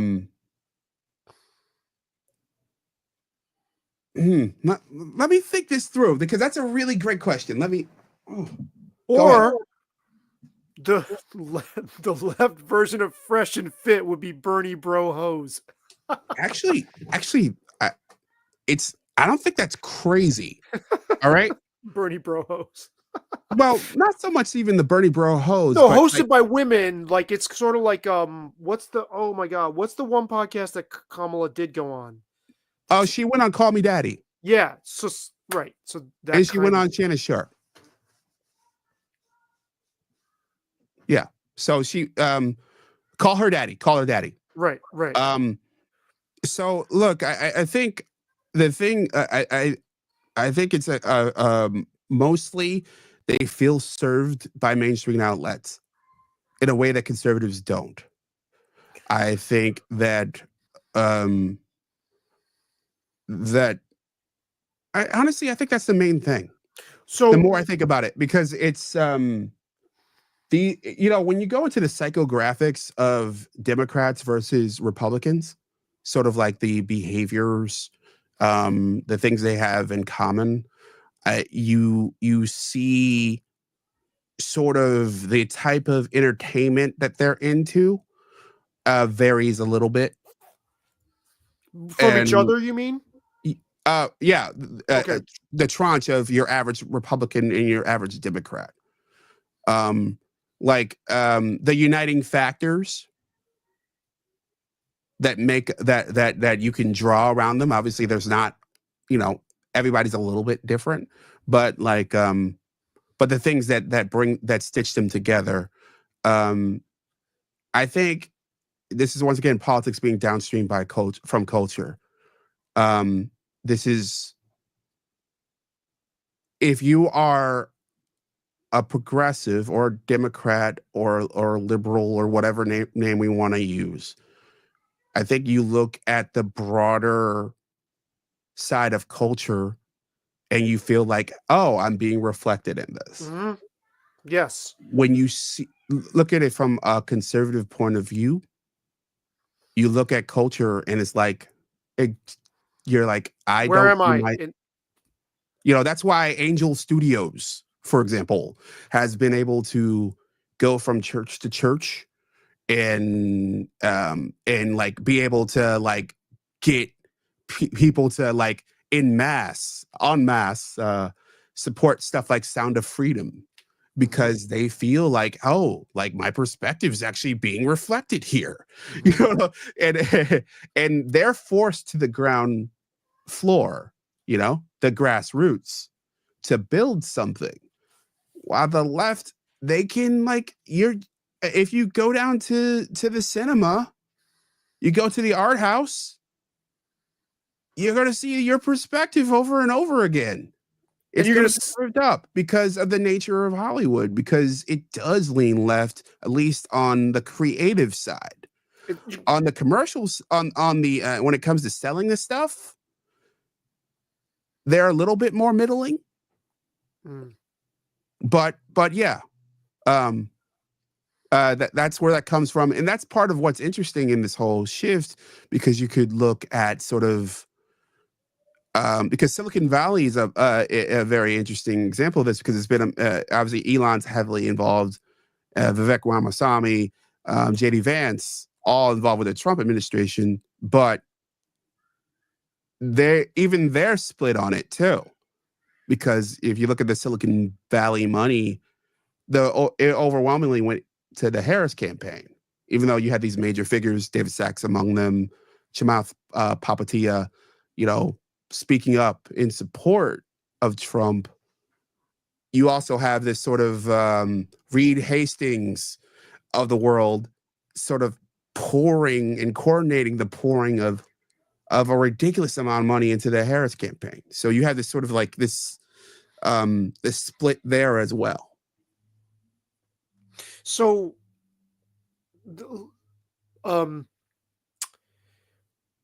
you're right that when you go to the art house cinema, or even just like Saturday Night Live, or Yeah. even just TV shows, Yeah. HBO Max, even though I think HBO Max does a really good job of just making great art, but you definitely get this sense, if you're of that like New York Times, New Yorker, NPR persuasion, that you can sense that you're being spoken to, that your worldview is being reinforced. Mm-hmm. And I wonder whether different factions of the left who are having this Chuck Klosterman disillusionment moment might not want to follow, like I don't know if this is a good analogy, but Tyler Perry, like what he Mhm. created in his media Sure. empire, Sure. was because he's like, oh, there's a niche that's not being spoken to, Yeah. and I'm going to make my own infrastructure for it. Now, that wasn't so much political, it kind of, sort of, Yeah. but Somewhat not overtly political. It was pitched more cultural. as just like, And yes, I think somewhat political, but cultural. right. I think people would benefit from starting to think in those terms. And you do bring up a fascinating question. Why hasn't that happened on the left? Why are we not seeing this splintering off? And you address that. But you've been talking about the yellow journalism Yes. aspect, Mm-hmm. at least since 2008, if not even sooner. Because I Yeah, think probably sooner. the first time, Probably further back. right? So, but the first time you like, I think that's the earliest I remember you talking about it. So we're talking like 20 years, because I Mhm. remember you were working in a newsroom Mm-hmm. right around the time that they bungled the move towards going online, Mhm. and that they didn't react soon enough in becoming an online presence, and they thought, oh, this isn't gonna, we're not threatened by this. This is like an upstart, like we're the old guard of media, who can take us down, fuck this kind of a thing. And you were saying back then that we were going to return, that the future was going to be, because we're going to be a return to a previous era of media. I find that really exciting. And I remember thinking at the time, the thing to do now would be to start like microbrewed media, like hyper local, with a larger cultural, funnel going into it. And I don't know how practical that would be business wise yet, but you predicted this change, 20 years ago. Yeah. Where are we as far as getting there? To the on the local side of things? Yeah. There's a bit more of a moat of it around it. Now you mentioned Thanksgiving. This came up in a way on Thanksgiving. So I was at my girlfriend's dad and stepmom's house, and we were talking. They were asking me about podcasting, and my girlfriend's dad is an old reporter. Like, he used to work for XXI as well as like I did, and he worked for the Catholic Courier and a few other places. And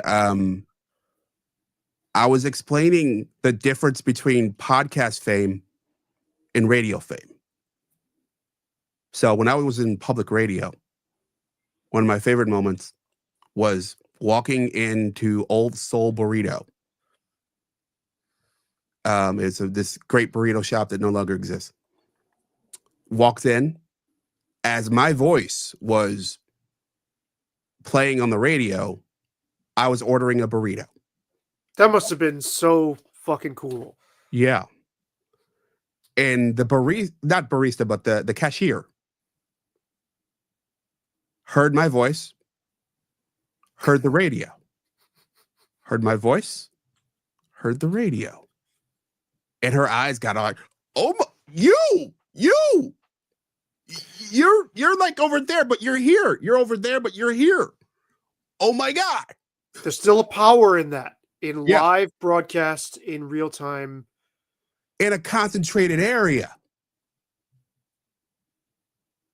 All right. That's an important distinction here with local media. It's concentrated, meaning the signal only goes so far. Yes, it's broadcast online, but the power of a local voice in a local place, it's that the power is strong. Now, I also went to go work for USA Today. I worked on the old 5 Things show. It's now called The Excerpt. Terrible name for the show. I don't like the name, but I worked on there. Hard to say and hard to type. Yeah. Easy to misspell. Right. So, I got heard by easily. I mean, the show got downloaded millions of times a month. I mean, some of my episodes got heard by 60, 70,000 people. Like, I got emails from around the world, but they weren't concentrated. It's harder for local media to advertise to a concentrated group if your audience is spread around the world. So what happens with online versions of local media is their audience comes from everywhere. But the advertisers, the big advertisers want a bigger audience. And the little advertisers are like, well, like, why am I like, I want to advertise to the people here, not the people in Germany or Lubbock, Texas. Or I used to hear from this woman in Portland, Oregon all the time. It makes it trickier to line up the advertising, at least for now. It's getting a little better, but that's part of what's preventing this. I think what is happening, and we're seeing this a couple of different ways, is we're seeing what's the name of the show? I forget it, but basically where it's a daily local podcast where but it's under the umbrella of this national company where they have a setup in Cleveland, a setup in Pittsburgh, a setup in kind of like ESPN's old ESPN local, where they had ESPN outlets and reporters and a whole site dedicated to each market. That kind of idea. We're seeing that start to sprout out. We're also seeing Axios. Axios is doing something similar where they're hiring a reporter in Cleveland, a reporter in Dallas. And that happened. But I don't think that that's how this is going to crack through. I think I am more bullish on local nonprofit type outlets that could in time go for profit, because they're startups. So startups, you're going to burn through some money when you're starting up. I was trying to start up something right now, and what happens is you invest a lot of stuff and then eventually you make money. And when it comes to media, it takes a long time to build an audience, so you're going to burn through a lot of money. So you need to be in a structure that allows for you to burn a lot of money in order to build that audience, to say that you exist. In our area, the Democratic Chronicle has a lot of cachet, even though the product isn't what it was. It's getting increasingly thin, and there's just fewer articles even being produced. Like you ever pick up a hard copy of it, it looks thinner than a magazine. It's not what it was, and that's true across the nation. Mm-hmm. If you listen to local radio news, like our only commercial over the air station is not 13 Ram, but WAM 1180. You listen to their news, increasingly thin on local. It's a bunch of national stuff, and then press release material and a few things that they culled from the internet.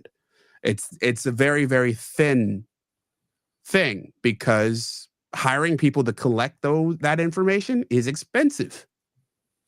And radio is going through that transition as well, where it's like they're getting thinner and thinner and thinner. And it's easier to just go hire Dan Bongino or simulcast the local news than from TV, than actually like have a group of reporters that you should support.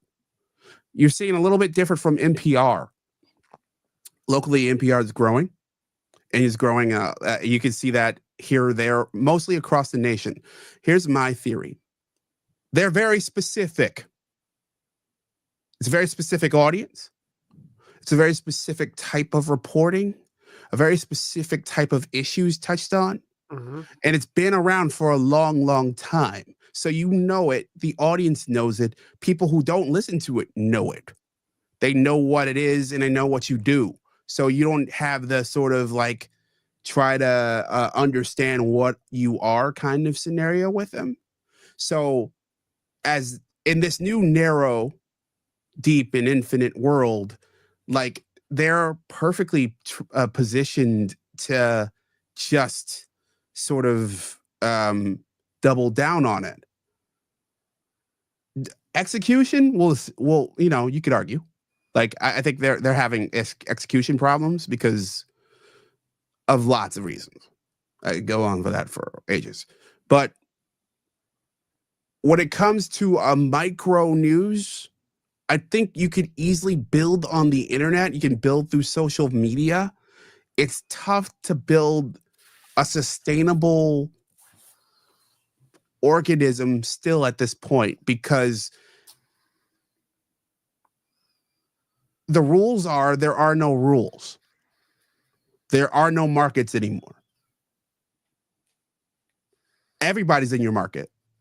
You're competing with everybody. You're competing with the Times. You're competing with us right now, and you're competing with Dan Bongino. It's like you're competing with Netflix. Like everybody's in the same stew. That's why I believe that like the future of media is essentially if you're under 15, you don't know the difference between us right now and the local news. Right. You won't necessarily have that moment with somebody from that generation where they're standing behind the counter, No. phased by you being on the radio, because you had the proverbial moment where a band hears their song on the radio for the first time, Yeah. like in the car, Yeah. like while they're listening to the radio or Yeah. something. Like, whoa, that's our song, Yeah. Yeah. and the power of That's that dope. is, yeah. But you're saying for younger people, that's not as Well, the next equivalent you're would not be a the viral. local. Yeah. Yeah, like you're. I mean, you'll see variations of it. So like the variation would be like, okay, let's say this conversation goes viral. That's right, and the kids go, "Wow, you have a million likes, like, you're famous," kind of a thing, yeah. Yeah, but you're not gonna see like, um, hey, um, well, here's a great example. We just had uh, uh, the longest running broadcaster in our region, Don Alhart, retire. I don't think generations knew this guy's name. Mhm. They heard him at least once. They whether they watch him every night, they knew of this person in our region. His replacements, and some of them I know, I'm friendly with them. Like they don't have the cachet, and they don't have the audience that he once had, and they're facing the same thing that everybody else is facing. They're seeing a narrower segment of people who that just their hardcores are left, and they watch all the time, and that's all the ones that are consuming what they consume. So let me ask you this, will we ever, or can we ever, in your estimation, get back to the romance of that you're talking about, of a Don Allhart, or even some of the local commercials that would Mhm. run, in our region, right? Like, we had that moment where there's that musician that I had interviewed in Pembroke, Ontario, which is really far from here. It's not close. It's not as it's like far away from Toronto. It's actually further north of Syracuse, but through some quirk, while he was growing up in the 70s, they were getting our local, like, TV broadcasts somehow. And he knew about that same supermarket, that meat market that your mom went to, Mhm. right? There's a romance, or even like the record archive commercials and the House of Guitars commercials, or our local car dealerships like Dick Eyed, whatever, right? Can we get that back somehow, as I far as you think can tell? what it takes is going back to that yellow journalism age train of thought. What brought everything together? I don't know. A technological innovation. Oh, the printing. Okay, right. No, Cheap printing. no. What was it? What? Ink? Because it was cheap printing that splintered everybody. Oh, the from the yellow journalism age Yeah, to right. So radio. Is that what you're saying? radio, TV. Like these are mechanisms that brought everybody together. The whole country, yeah. And it wasn't everybody, but it was enough to make a cohesive narrative. Hmm. Like the higher end. Look, I think Cronkite at his biggest was getting like 40 million a night or something, which is impossible to think of. That's like a impossibly large audience for a national news broadcast to get. Or even a moment that is so often cited in pop culture that you get a sense for how many people were affected. It's like a shot heard around the world, is the Beatles on Ed Sullivan, Hmm. even though it's a shot heard around the Sure. country. But I mean, how many people who went on to have careers were sitting there in that moment experiencing that? I think we could get, like, Netflix seems to have that capacity on a national basis, international basis. We just saw this with the Jake Paul, Mike Tyson. They got 60 million which I don't think they estimated. That's why it buffered so much. And I think that's possible nationally or internationally. Locally,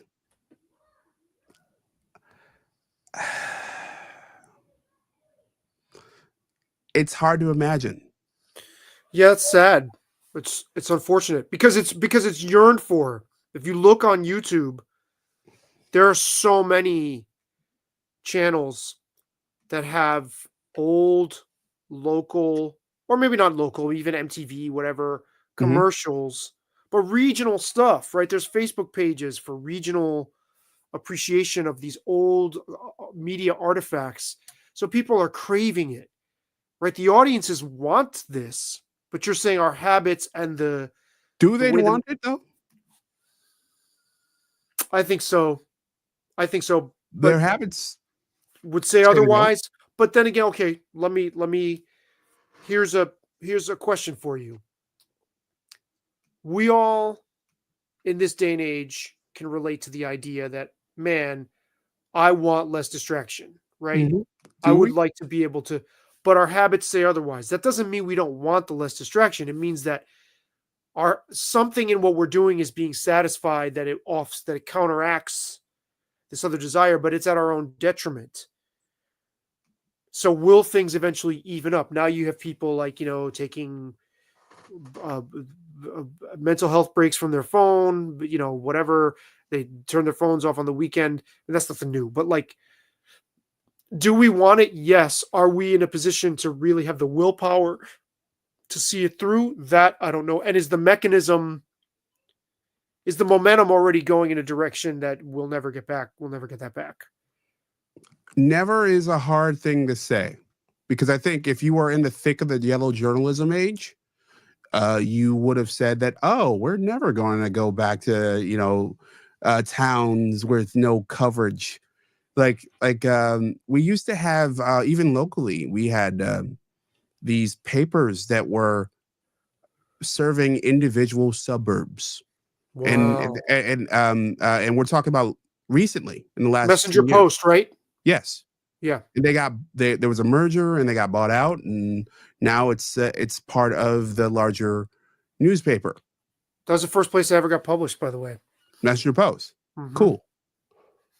Now, so to say never is, I won't say never, because I didn't think that the Jake Paul, Mike Tyson thing could get 60 million, because I didn't think that kind of thing was possible.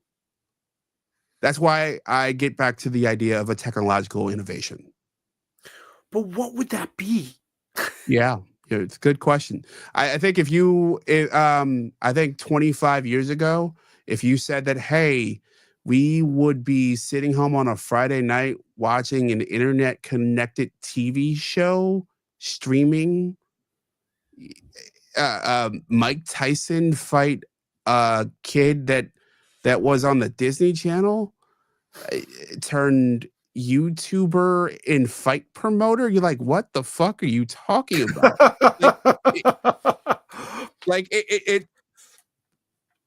It can happen. But the way the puck seems to be going, I don't think it's happening anytime soon. But I will insist that people are craving this. Dude, if we could recreate a Don Alhart, is that his name? Alhart, yeah. Alhart, Don, people would, man. I think it's just a The human. thing is, no, I don't. I'm not sure that would even work these days. See, that's the thing. It speaks to the larger themes that we've been going through in this whole thing. Our relationship with media has changed. Of course, but have we changed to the point that our essential needs are Because we wouldn't believe him. Wouldn't believe who or what? A modern Don Alhart. Yeah, right. Okay. Fair enough. But I mean, now there could be a different kind of figure. I'm not sure it would be straight news. Or maybe it would be like like on my daily, I make a point to say it's commentary. Maybe And it's people ask Marcus. me why. So go ahead. I'm just joking. I said maybe it's Marcus. I We should have him on, by the way. Yeah, that would be interesting. Um, Marcus Williams, right? Yeah. Shout out to Marcus Williams. So I love Marcus Williams. So I don't think that. I think a different kind of figure could play that kind of role, but I don't think it would be a news anchor. You don't think it can be at this point?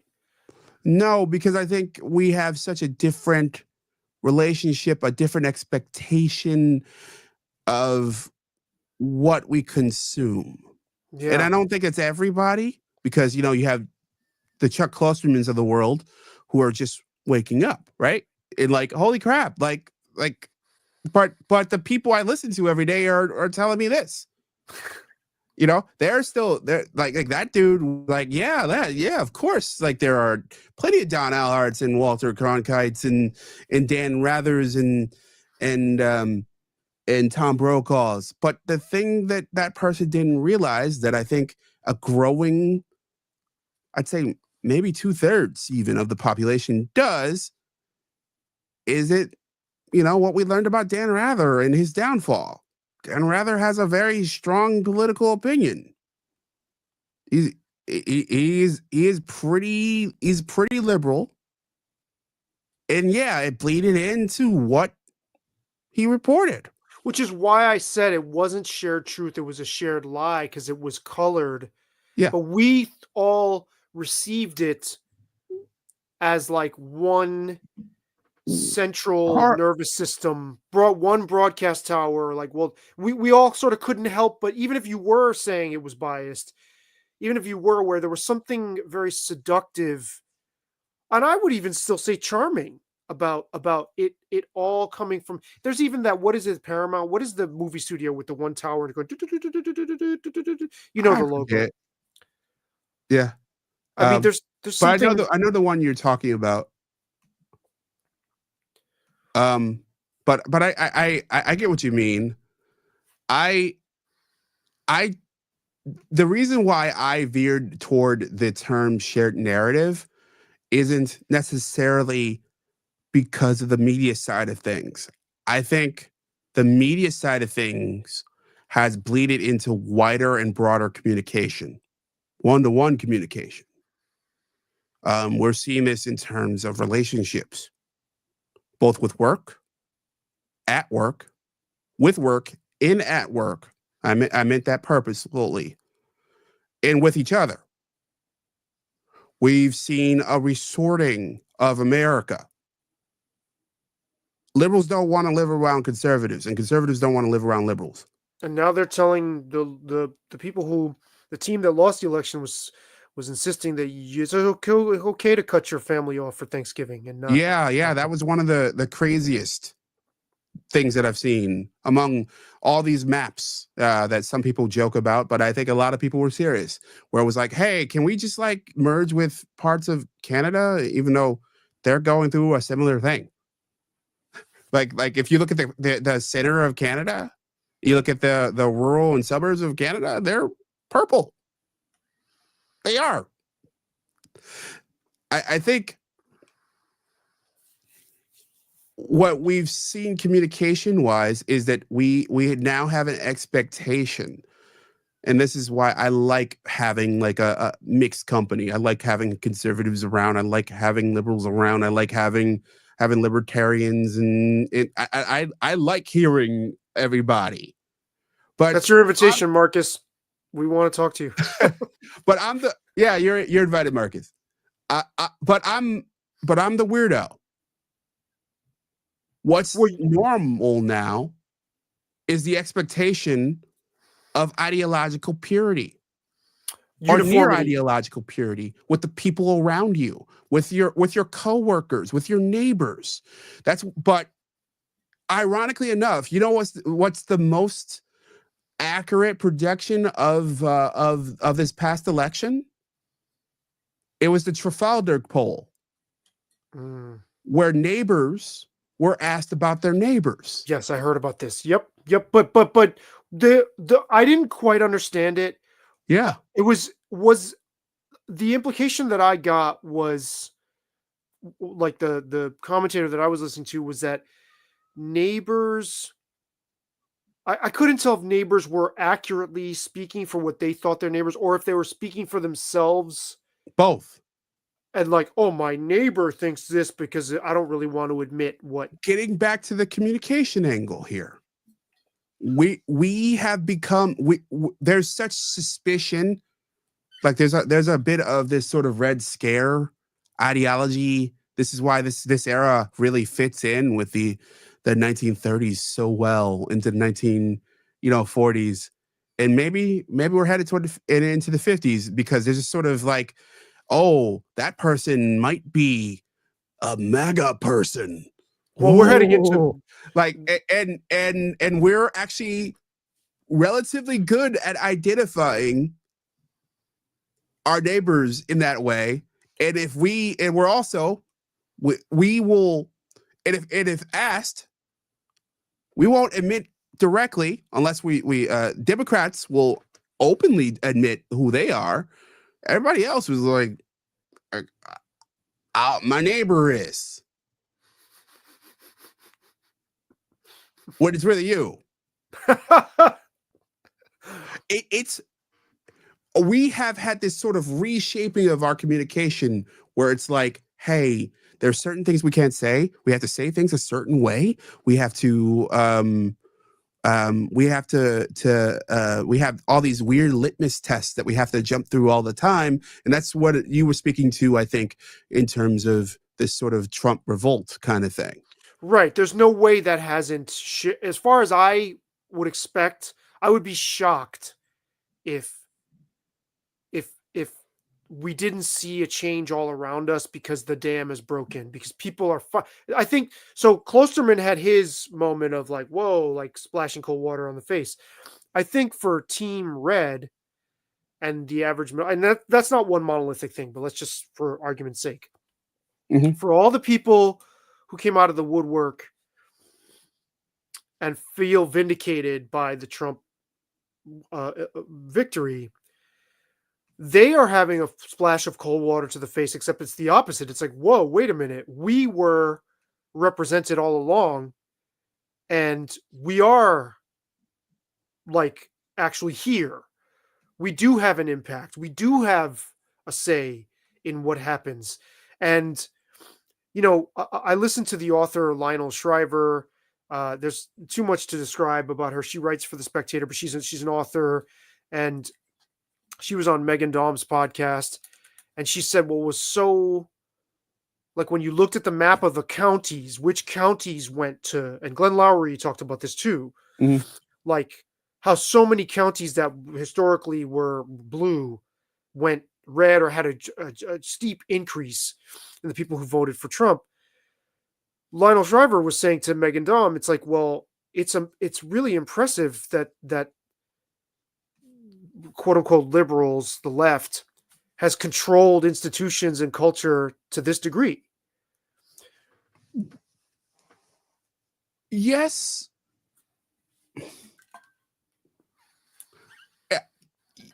I would agree that it's impressive, but not really surprising. It gets back to what I was saying earlier about how the Democrats were running against Trump, like the Republicans were running against progressivism or communism or whatever you want to call it. Elitism. Yeah. Social degradation. Yeah. And by the way, like if you replace the names in a lot of the rhetoric, it sounds exactly the same. Of course it does. That's why I think we're in for a double shock. But yes, I already explained that. But what happens is, and look, I think, some of this is paranoia on Rachel Maddow's point, but I do think there is a truth to it. When political factions take power, and they take sweeping amounts of power, they do everything they can to hem in themselves. It's what they do. I don't think we have a coherent enough political faction to do that. That's why I don't think this is going to happen, at least not now. Maybe can you it will explain? happen eventually. But here's a great example in New York State. Why are our primaries in June?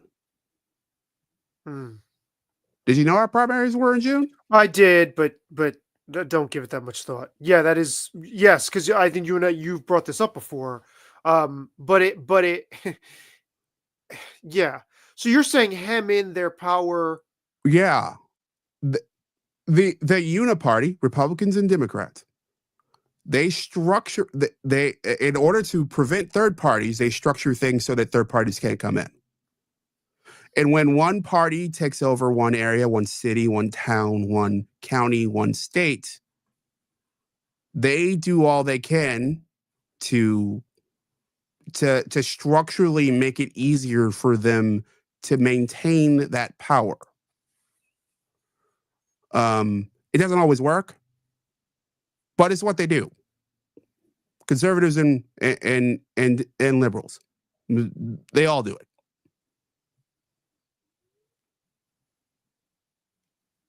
If the MAGA folks are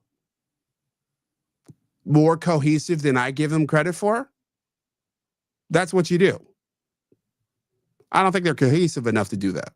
When will we know whether they do it? When will we see the evidence? Well, in government, I'd say within they have to make that. They have 18 months. I think Trump might try. But I don't. But even when you do try, there's unintended consequences. Kind of like the filibuster rule. Like the Democrats said, hey, if we remove the filibuster rule, we could get what we want right now. And then it caused them to lose what they want later. That's usually how it works. Because these are usually short-sighted things that they think are long-term. On the cultural side, I think, and I tried to articulate this in I think a text to you. I think that it depends on the fundamental slant of the institution. If the institution is fundamentally slanted, let's say right, and the push is leftward, they end up in the center. If the fundamental slant of the institution is leftward and they're shoved, they end up way left. Right. Interesting. That's really interesting. They double down, basically, is what you're saying.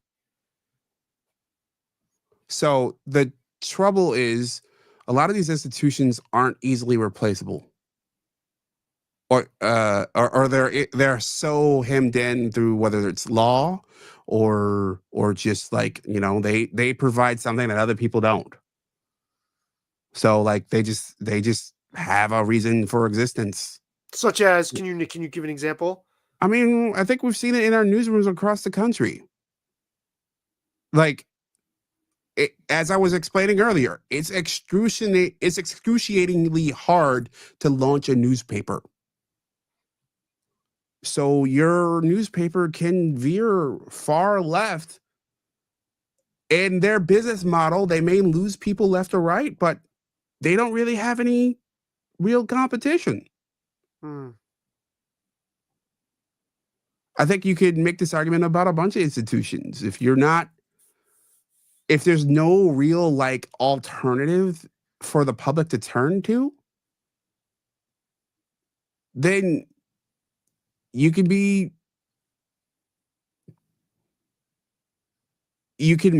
make a fundamental shift and it'll just stay until you're forced the other way.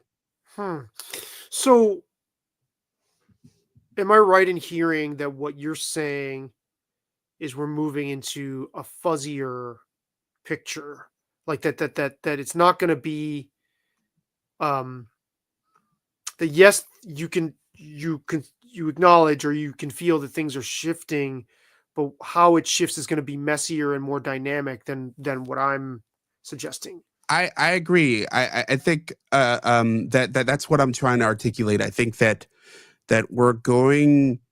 I think we'll see cultural shifts, probably to the right, but that'll look like the center used to look, because the shift was so far left.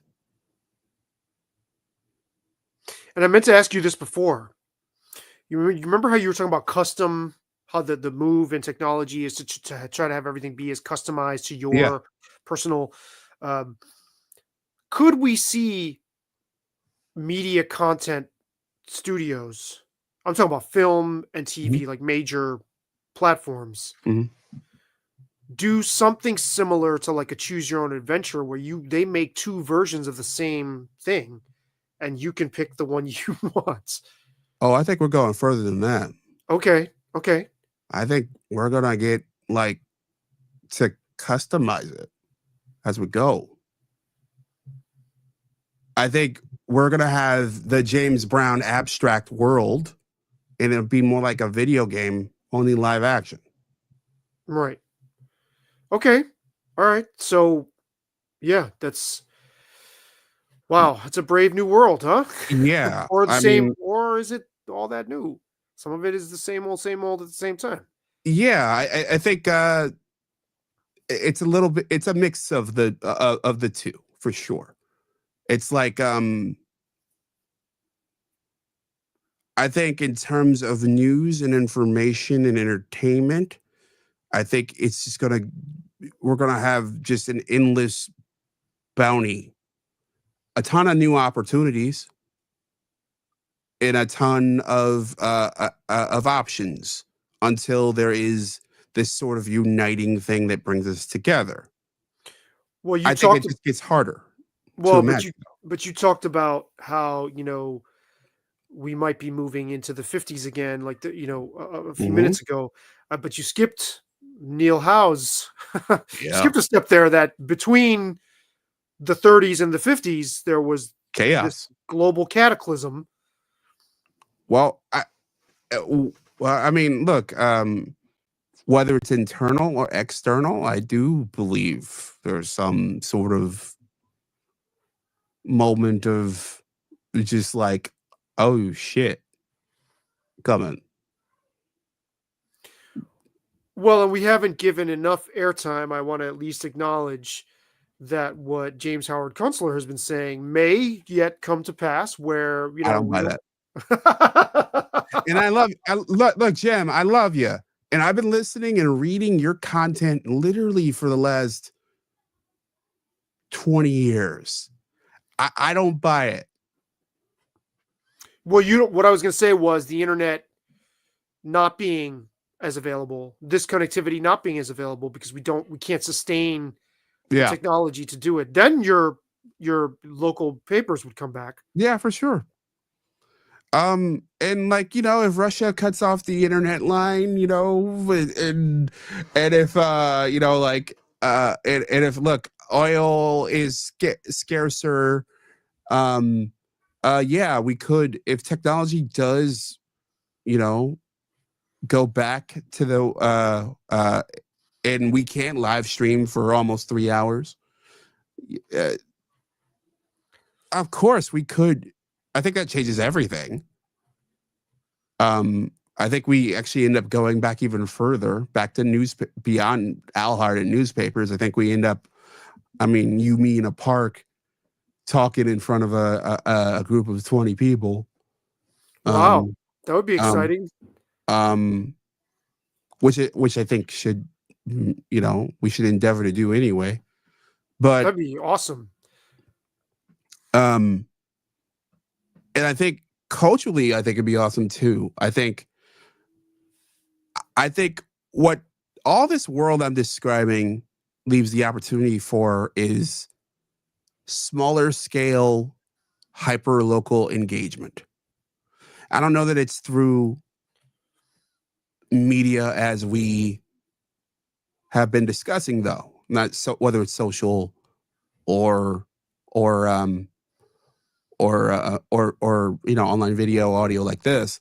I think what it starts with is kind of the way that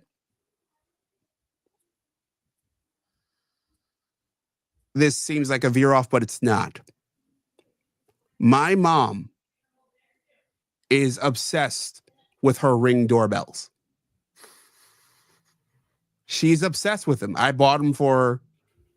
She's obsessed with looking at them. She stares at them all the time. I've attached a solar panel to it, so it keeps charging.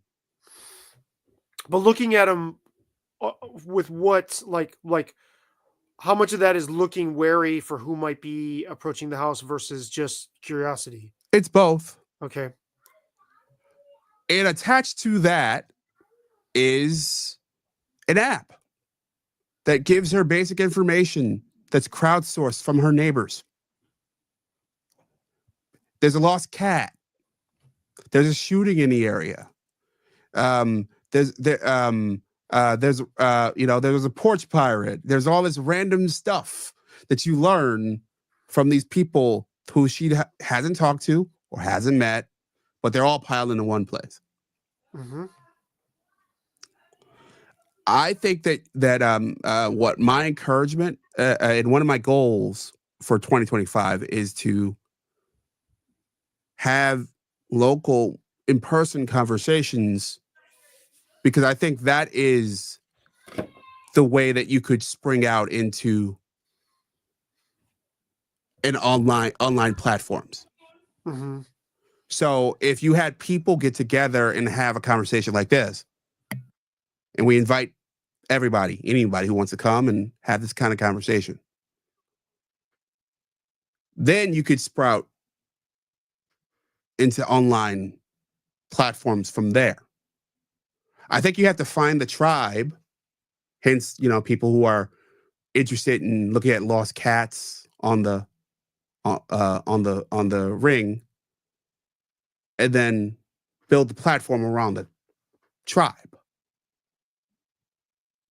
It's no longer, hey, everybody can just tune in to the same thing at the same time. At least not locally. It's like, hey, you need to collect those people in the same place and build out from there. Maybe time isn't the shared resource at that point. It's investment. Sure. It's what your investment in the platform is. But if that's what we're talking about, why wouldn't next door have been the thing to take off to this point? Next door is a widespread platform that has local neighborhood, actual, like you have to be in a specific neighborhood. I like where you're going with your mom and the Ring and all but why aren't we seeing more of that, of a groundswell with next door? Oh, I think we are. Okay. I think they haven't. I think it's are still early days. Okay.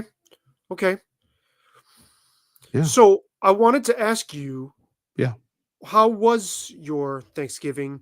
And I promised the first time you stepped away, because I remember you not being very big on holidays. Yeah.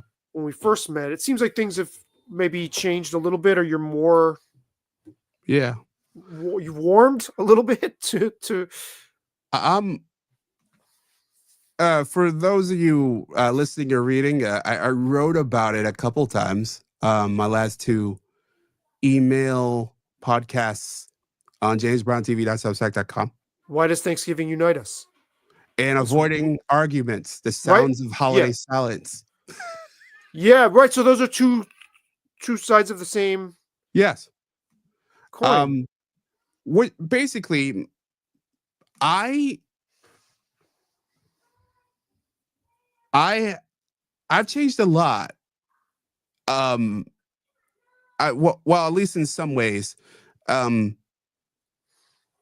Look, I don't love Christmas. I don't love. I hate it. I don't love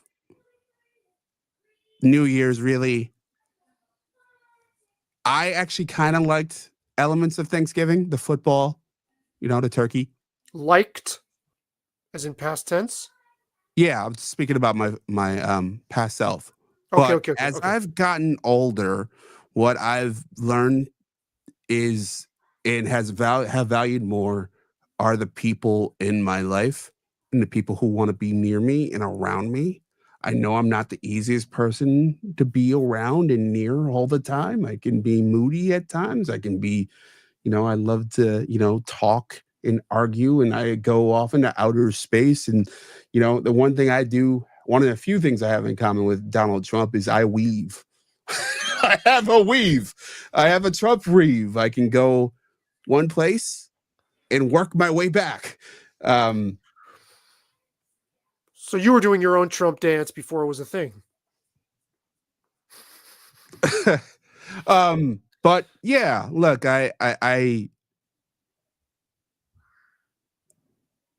but what I've come to appreciate about the holidays is it about life, our family, it's friends, it's COVID.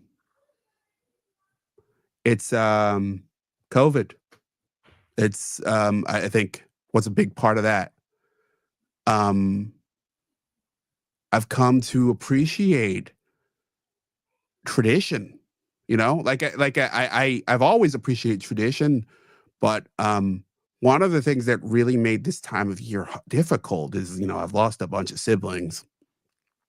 And my family never was really big on tradition. And one of my goals, even in that anger and frustration, and there's this episode that I of our old show, Double Books, that I listened to, I don't know, a couple years ago, that I found kind of amusing. It was like Bah Humbug. You produced it very well, by the way. I think it was Christmas in Harlem. Okay, wow, I don't even remember that. Where I remember doing the show, but yeah. Where I was explaining how much I hate the holidays. And I can't say I disagree with anything I said back in, I don't know, what was that, 2016 probably? Mm-hmm. But earlier, 2014, I think. I think it was 2016. Okay. Because Trump was elected and we had an episode on that. Right, and Run the Jewels and Nine Inch Nails released records Thanksgiving of that year. Yeah. Yeah. So, but we talked about that many times over the years. I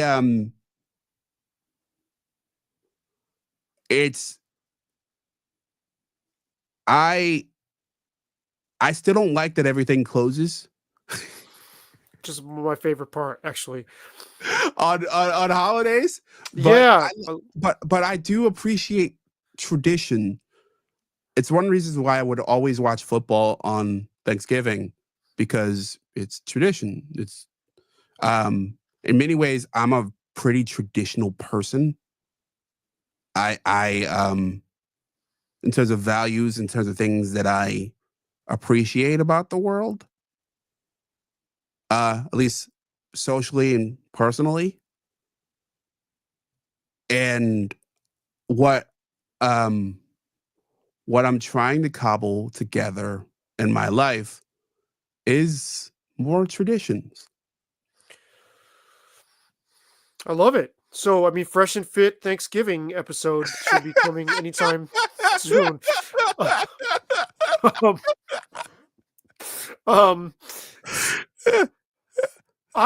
that meat sandwich. Cut that meat. We have talked about this many times, and I know I always can picture you in my head like, oh, I think it's exciting how there's a special day. I mean, we talked about this, and you're like, what's I love how quiet the street is on a holiday morning. Bah humbug. I just find that so beautiful.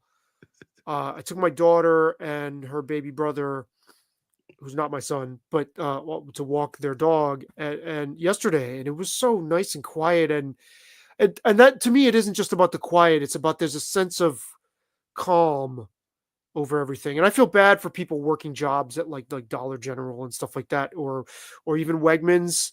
The vibe was cool in Wegmans, but it's like, I wasn't working there. I mean, I could tell. I ran in there. They closed at 4 yesterday, and there were a lot of people making this sort of mad dash right before 4 o'clock, like 10 minutes to 4. And, it felt to me like the staff were kind of like, yo, okay, we want to get this shit on the, we want to fucking wrap this shit up, But I like the convenience of having a store open till 4, but I also like that there's a moment we just pause. That's the thing about COVID that initially felt great, was that it just all of a sudden forced everybody to pause if you could afford to pause, right? So yeah, I'm glad to see you're slowly and reluctantly. Maybe you'll never come completely around on the holidays, but it sounds like you had a nice time. Yeah.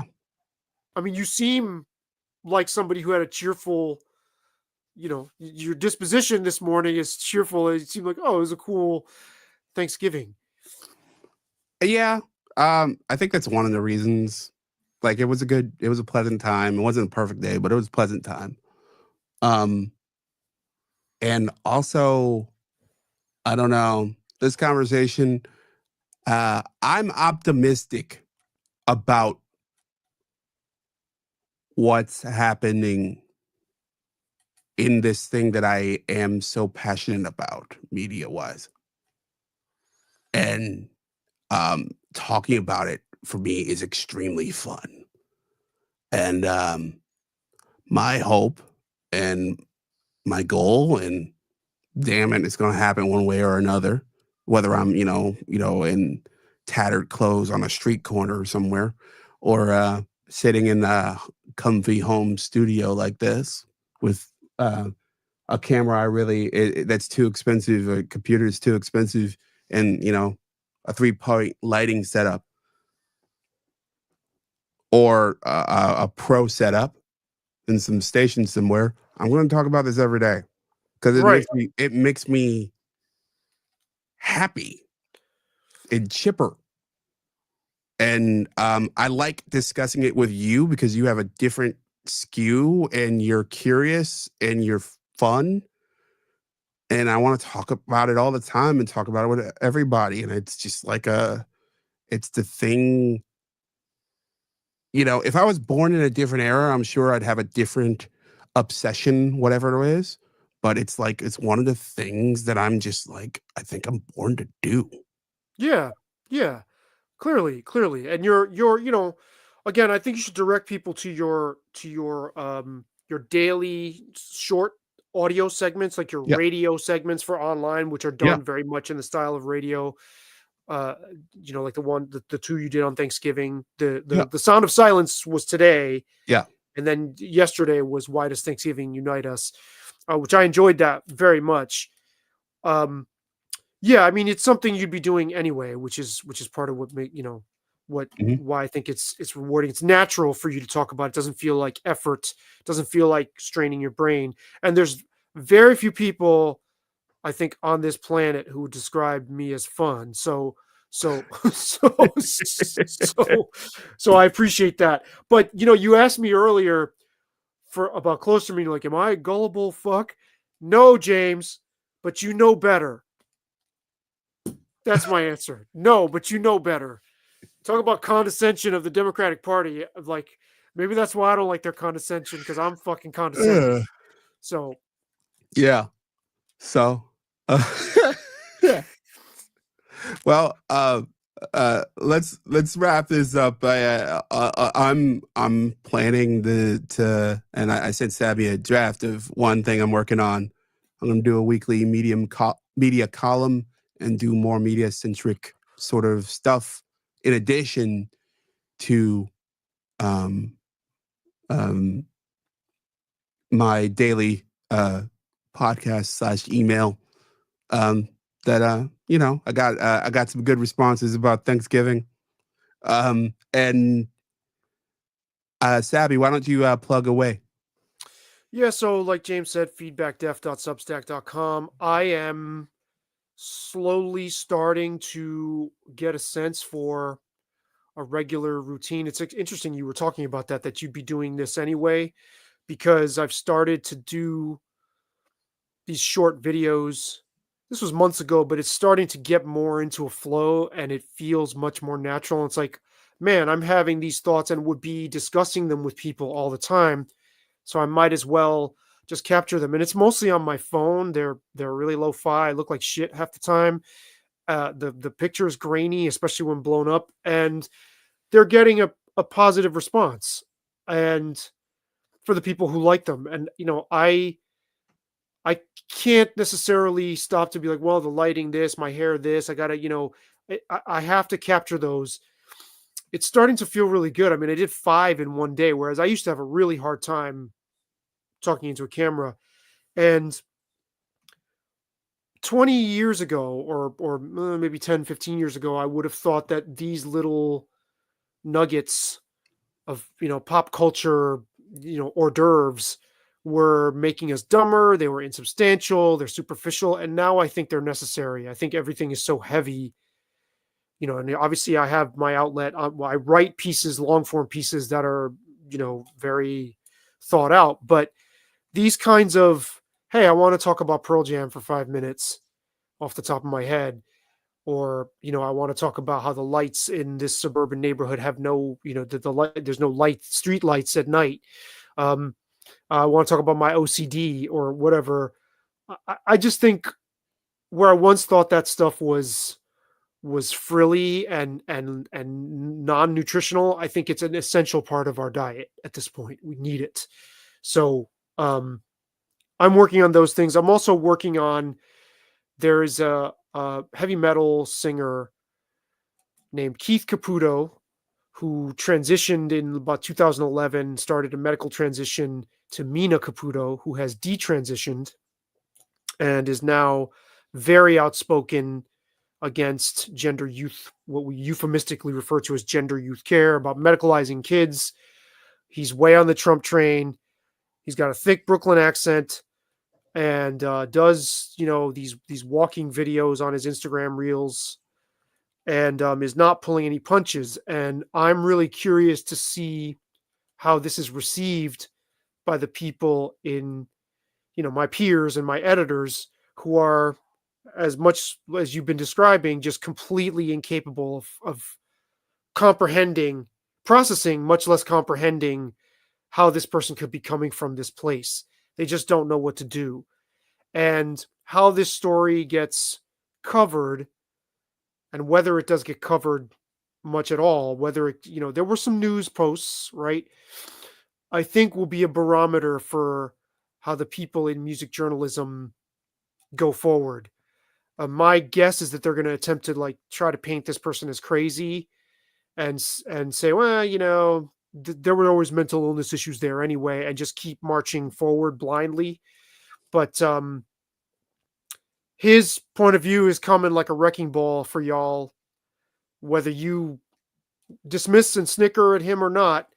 It's coming. And I posted a video a year and a half ago. I actually spoke for like 2.5 hours in that video straight. And it was when Pitchfork got acquired by Condé Nast, or by Vanity Fair. Okay. And I thought they were a part of Condé Nast. they are a part of Condé Nast. No, what is the fucking GQ? I'm sorry. GQ? My apologies. Okay. Right, got folded into GQ, and a bunch of people got laid off. I think this was in 2023. It might have been earlier this year. Yeah, we discussed this. Right. And I'm sure it sounded like pontificating when I said, you're about to be swept into the dustbin of history, but that's what's happening. Sooner or later, that's going to happen to all these people who cannot bring themselves to grapple with these issues. Even if Keith Caputo gets swept aside and hardly anybody talks about it in media, the fact is there's going to be more people like him, and you can't keep this suppressed for much longer. And so that's what I'm mainly working on right now, and I'm drafting it up, and I'm going to send it to Unheard and see if they'll run it. I pitched it to the New York Post. The Free Press declined. Pitched it to the New York Post, didn't hear back. So I'm going to try and herd, and if not, I'll just run it on my own and then read it on my own Substack and YouTube. Well, we should go into it in depth once you're finished. Thank you. I'd be happy to do that. Yeah. So, Sabby, on that note, I don't know if you got any leftover turkey over or anywhere. I think I saw the kiddo in the background there. Okay. Yeah. Yep. There's leftover food, and I'm looking forward to having some. I got to get my fat ass to the gym, but Yeah, same here. But yeah, I'm gonna enjoy some food. I'm gonna enjoy not reading whatever Cocoa Puffs, that fucking Cocoa Puffs book, or the Sex, Drugs in Idaho, whatever the fuck. I have those Sex, books. drugs, and rock and roll.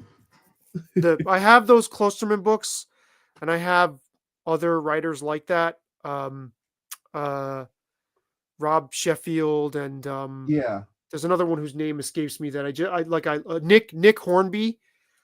Oh, I love the Nick Hornby. I'm sure you do. I have them, and I'm like, well, I can't bring myself to throw them out or give them away. But when I try to even pick up Klosterman for a page, I just can't do it. It's like the kid in The Omen when he gets dragged to church. My mind just goes, no. Yeah, I was looking around my room here for my Klosterman collection.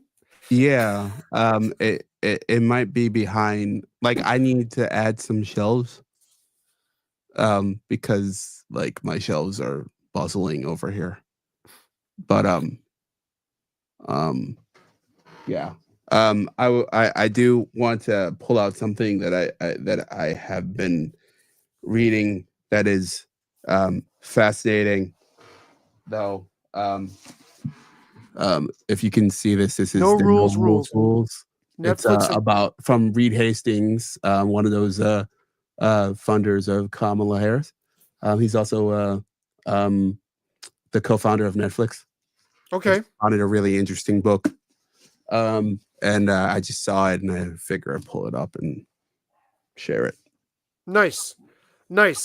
Before I let you go, Yeah. I meant to ask you this before. Man, too bad your guy Kevin Samuels wasn't around to do his post-election analysis. That would have been the bomb. Well, not just him and Patrice right now.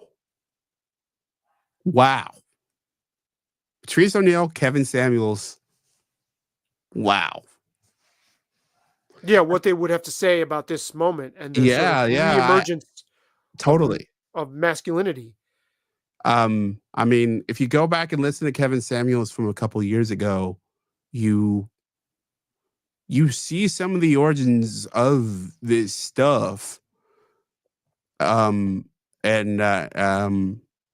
too bad he went out the way he did. Yeah, I mean, it would have been super. You know, I also would be interested to see how someone like that would evolve over time, or if he would. I think he would. Oh, I think he would. I think he may have ended up on, he either would have gone completely mainstream. I know that there was some talk about him doing radio or TV. Like, apparently there were some people who were interested, and that makes total sense.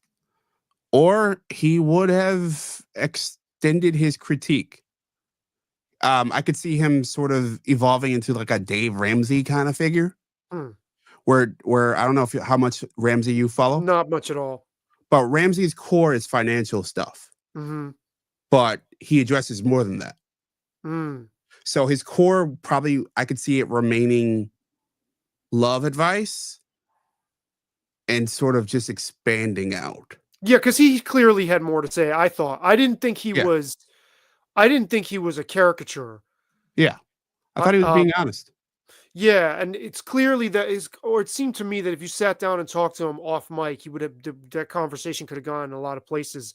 It's really too bad he didn't do more interviews on other people's platforms, because somebody else could have brought that out. Yeah, or at least that I know of. I mean, I think so. I think that's a fair argument. And I mean, could you imagine him on The View after the fucking election? Him on The View, period, would be like just fascinating. Right, because there's this temptation, and I should confess here what I've been telling you all along. I always suspected the guy was gay, And he might have but been. I mean he just screamed flamer to me, but I could be wrong about that. But um it's so easy to dismiss him as, oh, this misogynist online, incel culture, hateful towards women. And I think if you were to approach him in good faith, he would acquit himself of those cartoonish, that cartoon kind of mold. Yeah, I think you mentioned something that's key that he won't be able to find. The good faith. Mm. I mean, I think that's part of the problem here. Like, just like there are just less outlets that are mainstream where good faith is like a plausible turn of events. But would he have been media savvy enough to go on The View and still be able to Yes, deliver I think so. like a little slice of that would get people, that'd be thought provoking? Oh, I think it would be more than a little. Like, I think he has I think the Hotep Jesus on Fox News. So like it won't be the full, shebang that you get with Hotep, but like I think you would get it. I think you get a taste of him in those environments. It would have been fascinating to see. Why didn't he ever do Rogan, you think? It was too soon. Like he was only really, his rise to fame was like maybe 2 years. Like I think if he, and remember he became really popular during COVID too. So like I think if he survived another year or two, sure, he'd be on Rogan. I mean, and just so it's clear, I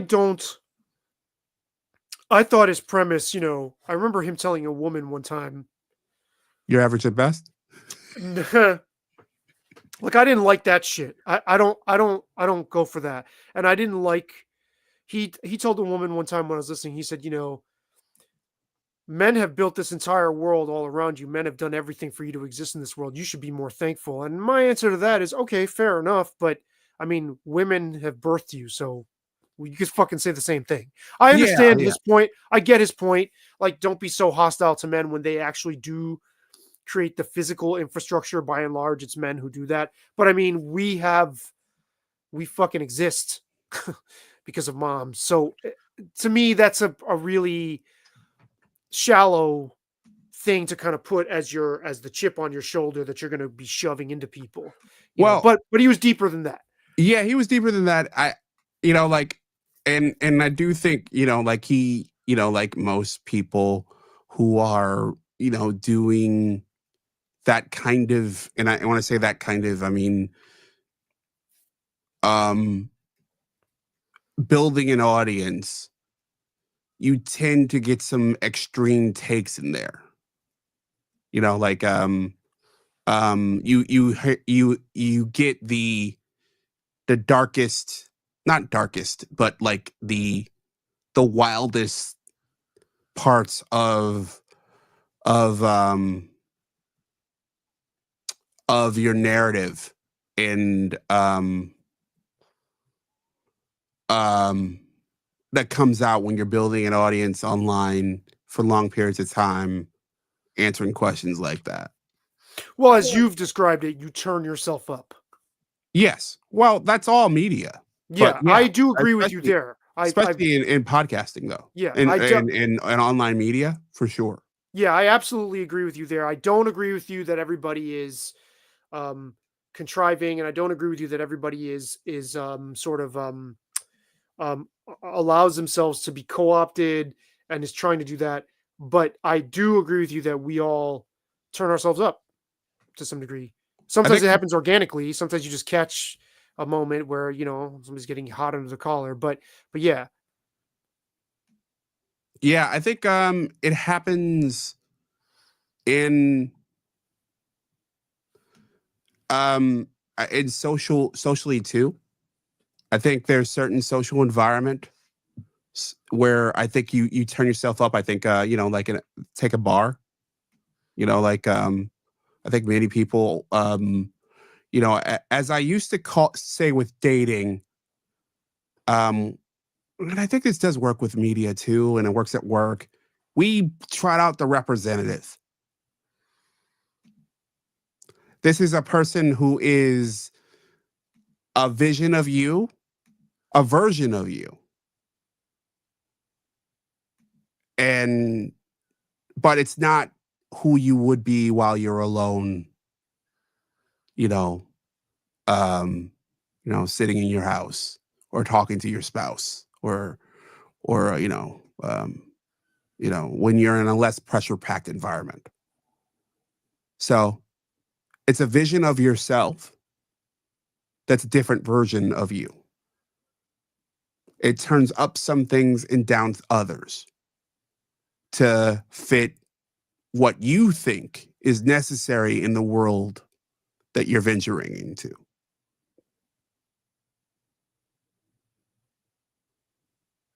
Well, on that note, I'm going to turn myself down Okay. and sit in the house. Yeah. All right. Later, everybody. And Thanks, James. Thank you for the people who watched. Bye. All right.